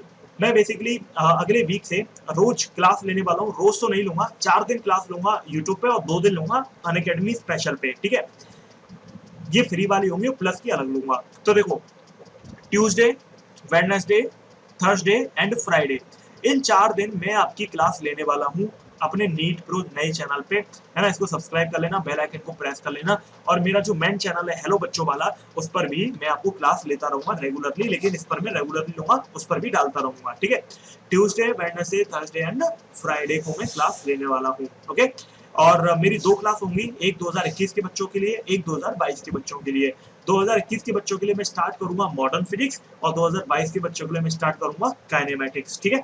चलो, तो मुझे उम्मीद है आप इसको सब्सक्राइब कर लोगे। और एक और बात, मेरा जो टेलीग्राम चैनल और ग्रुप था, जो मैंने वीडियो के शुरू में बताया था, प्लीज आप उसे सब्सक्राइब कर लीजिए, मतलब ज्वाइन कर लीजिए, और उसमें आप जो है नोटिफिकेशन ऑन कर लीजिए, क्योंकि सारे अपडेट्स, जितने भी अपडेट्स हैं, मैं आपको वही देने वाला हूँ, ठीक है।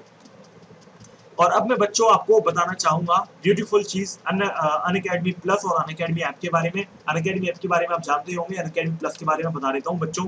अनअकैडमी प्लस का ये वेबसाइट वर्जन है, ये आपका ऐप वर्जन है ना। आपको यहाँ पर डेली लाइव क्लासेस मिलती हैं, जैसे आपकी स्पेशल क्लासेस हो गई जो फ्री होती हैं, और आपकी प्लस क्लासेस होती हैं जो पेड होती हैं, ठीक है। लाइव टेस्ट मिलते हैं, क्विजेस मिलती हैं, और स्ट्रक्चर कोर्सेज मिलते हैं। आप चाहे किसी भी क्लास में है, क्लास 11 में है, 12 में है, ड्रॉपर है, फाउंडेशन में है, हर क्लास के लिए आपको यहाँ पर स्ट्रक्चर कोर्सेज मिलते हैं, मतलब आपको प्रॉपर कोर्सेज मिलेंगे हर चीज के लिए, ठीक है। क्रैश कोर्स करना है तो उसके लिए भी मिलेगा, आपको अनलिमिटेड एक्सेस मिलती है। ये जो फीचर है ना मेरे दिल को टच कर जाता है, यही कारण है मुझे अनअकैडमी पे लाने का सबसे बड़ा, ठीक है। ना कोई फेम, ना कोई नेम, ना कोई मनी, कोई कारण नहीं है, सिर्फ ये अनलिमिटेड एक्सेस वाला फीचर मेरा सबसे बड़ा रीजन है अनअकैडमी पे आने का, क्योंकि ये चीज मैं अकेले नहीं कर सकता था। आज वो सपना अनअकैडमी ने पूरा कर दिया जो मैं कभी सोचा करता था। तो अनअकैडमी ने क्या किया है, एक सब्सक्रिप्शन लॉन्च किया है जिसको लेकर बच्चा बेस्ट से बेस्ट एजुकेटर, जो सबसे बेस्ट एजुकेटर है ऑनलाइन की दुनिया के और ऑफलाइन की दुनिया के, सबसे एक बार में पढ़ाई कर सकता है। तो आज 80 से ज्यादा एजुकेटर अनअकैडमी में पढ़ाते हैं प्लस में, ठीक है। आप एक सब्सक्रिप्शन लोगे और सारे एजुकेटर से आप पढ़ाई कर सकते हो। जितने भी बैचेस हैं, 100 से ज्यादा बैचेस हैं आज अनअकैडमी पे, और 100 से ज्यादा बैचेस में आपको एक झटके में एनरोलमेंट मिल जाती है। तो ये जो फीचर है इसने मेरे दिल को छुआ, और मैं हेलो बच्चों के साथ में आज अनअकैडमी पे इसीलिए ही पढ़ा रहा हूँ, ठीक है। अब यहाँ पर आपको फिर बता देता हूँ कौन कौन ऐसे फैकल्टीज हैं, जैसे डॉक्टर एस.के. सिंह है, अनमोल शर्मा है, प्रणब पुंडरिक है, आनंद मनी सर है। उसके अलावा आप देखो ये कोटा की टीम है, ये बेसिकली वो टीम है, देखो doctor Amit Gupta, brand Kota at Allen, CEO Achiever career institute Kota, Ashish Diwan, ex HOD Allen Kota, ex HOD CP Kota. आप देखो Pankaj Talwar, Allen career institute, Shailendra sir 17 years Allen Kota, है ना। रमेश शारदा, अचीवर डायरेक्टर अचीवर करियर, है ना, कोटा विद एलन 20 साल, है ना। Chandramouli Maurya, mentor of botany since 2002, 20 साल का एक्सपीरियंस, 7 सालों से एलन में है, ठीक है। आप बच्चों ये वो वाले टीचर हैं जिनका 1 करोड़ का पैकेज है। आप सोचो अनअकैडमी पर आज आपको 4 फैकल्टीज पढ़ाते हैं जो 1 करोड़ का पैकेज कोटा में लेते हैं, जो अगर अपना नया इंस्टीट्यूट खोल दें तो हजारों बच्चे उनके इंस्टीट्यूट में चले जाते हैं। जैसे एलन से सर्वोत्तम बना तो एलन में से हजारों बच्चे सर्वोत्तम में चले गए, क्यों? क्योंकि वहां पे टीचर बहुत अच्छे थे। आज सर्वोत्तम के ज्यादातर टीचर अनअकैडमी पे आपको पढ़ा रहे हैं। यही वो कारण है जिसकी वजह से आज मैं अनअकैडमी पे आपको पढ़ाने आया हूँ। This is only reason.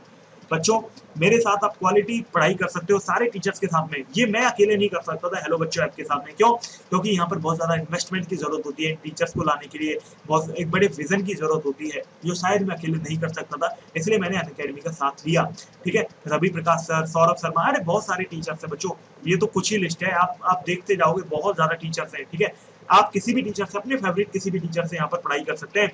जो सपना होता था ना बच्चा को कोटा जाएंगे, लाखों रुपए देके पढ़ाई करेंगे, अब वो अनअकैडमी ने ऐसा रिवॉल्यूशनाइज किया है कि एलन, आकाश, सर्वोत्तम, फिटजी, रेजोनेंस, करियर पॉइंट, सबके टीचर आज अनअकैडमी पे पढ़ाते हैं। तो इससे बड़ा रिवॉल्यूशन क्या हो सकता है?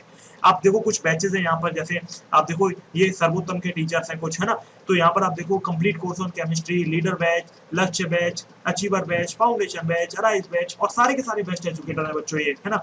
आप यहाँ पर देख सकते हैं कितने सारे बैचेस हैं, ये बहुत बड़ी लिस्ट है, ये तो मैंने कुछ ही दिए यहाँ पर, देखो कितनी बड़ी लिस्ट है ये, है ना। आप देख सकते हैं कितनी बड़ी लिस्ट है। देखो डीसी पांडे सर भी आज यहाँ पर पढ़ाते हैं। आप सोचो डीसी पांडे जैसे टीचर को लाने के लिए अनअकैडमी को कितना इन्वेस्टमेंट चाहिए, कितना पैसा खर्च करना पड़ा होगा, है ना। और मेरे जैसे टीचर को लाने के लिए, मेरे जैसे एजुकेटर को लाने के लिए अनअकैडमी को कितना एफर्ट, कितना पैसा लगाना पड़ा होगा। डीसी पांडे जैसे सर को लाने के लिए, इवन बहुत बड़े बड़े एजुकेटर जिनके खुद की बड़ी बड़ी ब्रांड है, उनको लाने के लिए कितना एफर्ट अनअकैडमी को लगाना पड़ेगा, कितना इन्वेस्टमेंट अनअकैडमी को चाहिए। तो आप सोचिए, है ना, जो कोटा में ऑलरेडी पढ़ा रहा है, जो स्टैब्लिश जॉब जिसकी है, जिसको करोड़ों रुपए मिल रहे हैं, वो अगर अनअकैडमी पे आ रहा है तो सोचो आप कितना इन्वेस्टमेंट अनअकैडमी को करना पड़ेगा। तो बच्चों अगर आपको कुछ हजार रुपए में उन लोगों से और मेरे जैसे लोगों से पढ़ने को मौका मिल रहा है, सिर्फ एक सब्सक्रिप्शन लेके सारे लोगों से, तो इससे बढ़िया कुछ नहीं हो सकता। ये इससे बड़ा रिवॉल्यूशन आज की डेट में कोई हो ही नहीं सकता एजुकेशन में, क्योंकि अनअकैडमी की फीस भी तो बहुत ज्यादा नहीं है, नॉमिनल फीस है, लाखों रुपए नहीं है। ये एक ऐसी फीस है जिसमें बहुत ज्यादा देखे तो 1000-2000 रुपए महीने की फीस है यार, कोई ज्यादा होती है क्या? आप ईएमआई पर भी ले सकते हैं, 1000-2000 रुपए महीने की ईएमआई पे आप उसको लेके इतने सारे एजुकेटर से पढ़ाई कर सकते हैं, ठीक है। आप यहाँ देखो कुछ और बैचेस हैं, ये कुछ टेस्ट सीरीज है फ्री ऑफ कॉस्ट, यहाँ पर कुछ मॉक टेस्ट है जो पेड बच्चों को मिलते हैं, है ना। ये हर बैच के अलग अलग होते हैं बच्चों। यहाँ पर आप देख सकते हैं, अपने एजुकेटर के साथ इंटरेक्ट करो आराम से, अपने हिसाब से शेड्यूल डिसाइड करो, है ना। कोई लैंग्वेज बैरियर नहीं है, कभी भी कहीं भी पढ़ सकते हैं, ऑफलाइन ऑनलाइन, है ना, मोबाइल पीसी टैबलेट कहीं भी आप लाइव पोज को आंसर कर सकते हैं, अपने डाउट्स को आप अपने टीचर से पूछ सकते हो लाइव, है ना। और आप यहाँ पे लाइव टेस्ट और क्विज़ेस कर सकते हो। बस सोचो कितना मजेदार है, डिटेल रिपोर्ट और एनालिसिस आपको मिलती है यहाँ पर, है ना। पीडीएफ और लर्निंग मटेरियल आपको मिलते हैं, जैसे मैं आपको अपनी डीपीपीस दूंगा, साथ में अपनी बुक्स दूंगा, है ना, जो एक्सक्लूसिव होंगी, जो कोई सेल वेल के लिए नहीं है, और साथ में आपको मैं अपने पीडीएफ दूंगा जिनमें 45 मोस्ट एक्सपेक्टेड क्वेश्चंस होते हैं। इसकी प्राइस कितनी है? इसकी प्राइस है 2 साल के लिए 56,000, जो ज्यादा नहीं है। अगर आप देखें तो आप अगर इसको डिवाइड करेंगे 24 मंथ से तो आपकी 2,000 रुपए कुछ महीने आएगी, और 2,000 रुपए महीने अगर आप ईएमआई पर देंगे तो बच्चों की कुछ ज्यादा प्राइस नहीं है। आप इतने प्राइस में कौन किस टीचर से पढ़ रहे हो, आप वैल्यू देखो, वैल्यू कितनी मिल रही है, वैल्यू देखो प्राइस के हिसाब से। प्राइस मैंने मान लिया चलो ये है, लेकिन वैल्यू तो इसकी ट्रिपल टाइम है ना। तो यहाँ पर आप देखो 2 साल में अगर आपको 56,000 रुपए देने पड़ रहे हैं और मेरा प्रोमो कोड लगाओगे तो 50,400 का आपको ये पड़ जाएगा। तो बेसिकली क्या है कि मेरा प्रोमो कोड है रोहित 007, ठीक है, ये मेरा प्रोमो कोड लगाओगे। अब बच्चों देखो यार, बहुत ज्यादा इन्वेस्टमेंट करना होता है, आप खुद सोचो, इतने बड़े बड़े टीचर्स हैं, है ना, इतने बड़े बड़े पैकेज वाले टीचर्स हैं, है ना, इतनी बड़ी टीम है, इतनी बड़ी टेक्नोलॉजी है, इतना सारी चीजें उनको चलानी पड़ रही हैं। तो ऐसे केस में इन सबको मेंटेन करने के लिए आप खुद सोचो ना कितना पैसा चाहिए, कितना जरूरत है। तो बच्चों 50,400 रुपए का ये जो कोर्स होता है ना, उसके 2 साल की वैलिडिटी होती है, जिसमें आप किसी भी टीचर से किसी भी बैच में कभी भी पढ़ाई कर सकते हैं। तो ये अनइमेजिनेबल है इस प्राइस में भी ये मिलना, ठीक है। जिन टीचरों से आप पढ़ रहे हो ना, वो टीचर की क्वालिटी देखो, है ना, भारत के सबसे बड़े बड़े ऑथर, कोटा के सबसे बड़े बड़े टीचर्स, हर बड़े इंस्टीट्यूट के टीचर्स, है ना, ऑनलाइन के स्टाफ फैकल्टी, सब आज आपको यहाँ पर मिलेंगे। और आज अगर देखें, और सबसे बड़ी खुशखबरी की बात क्या है कि ये असल में 20 सितंबर के बाद प्राइस बढ़ने वाले हैं, है ना। अभी जो प्राइस है बच्चों वो आपके उतने ही हैं जितने पहले थे, 27,000 एंड 32,400।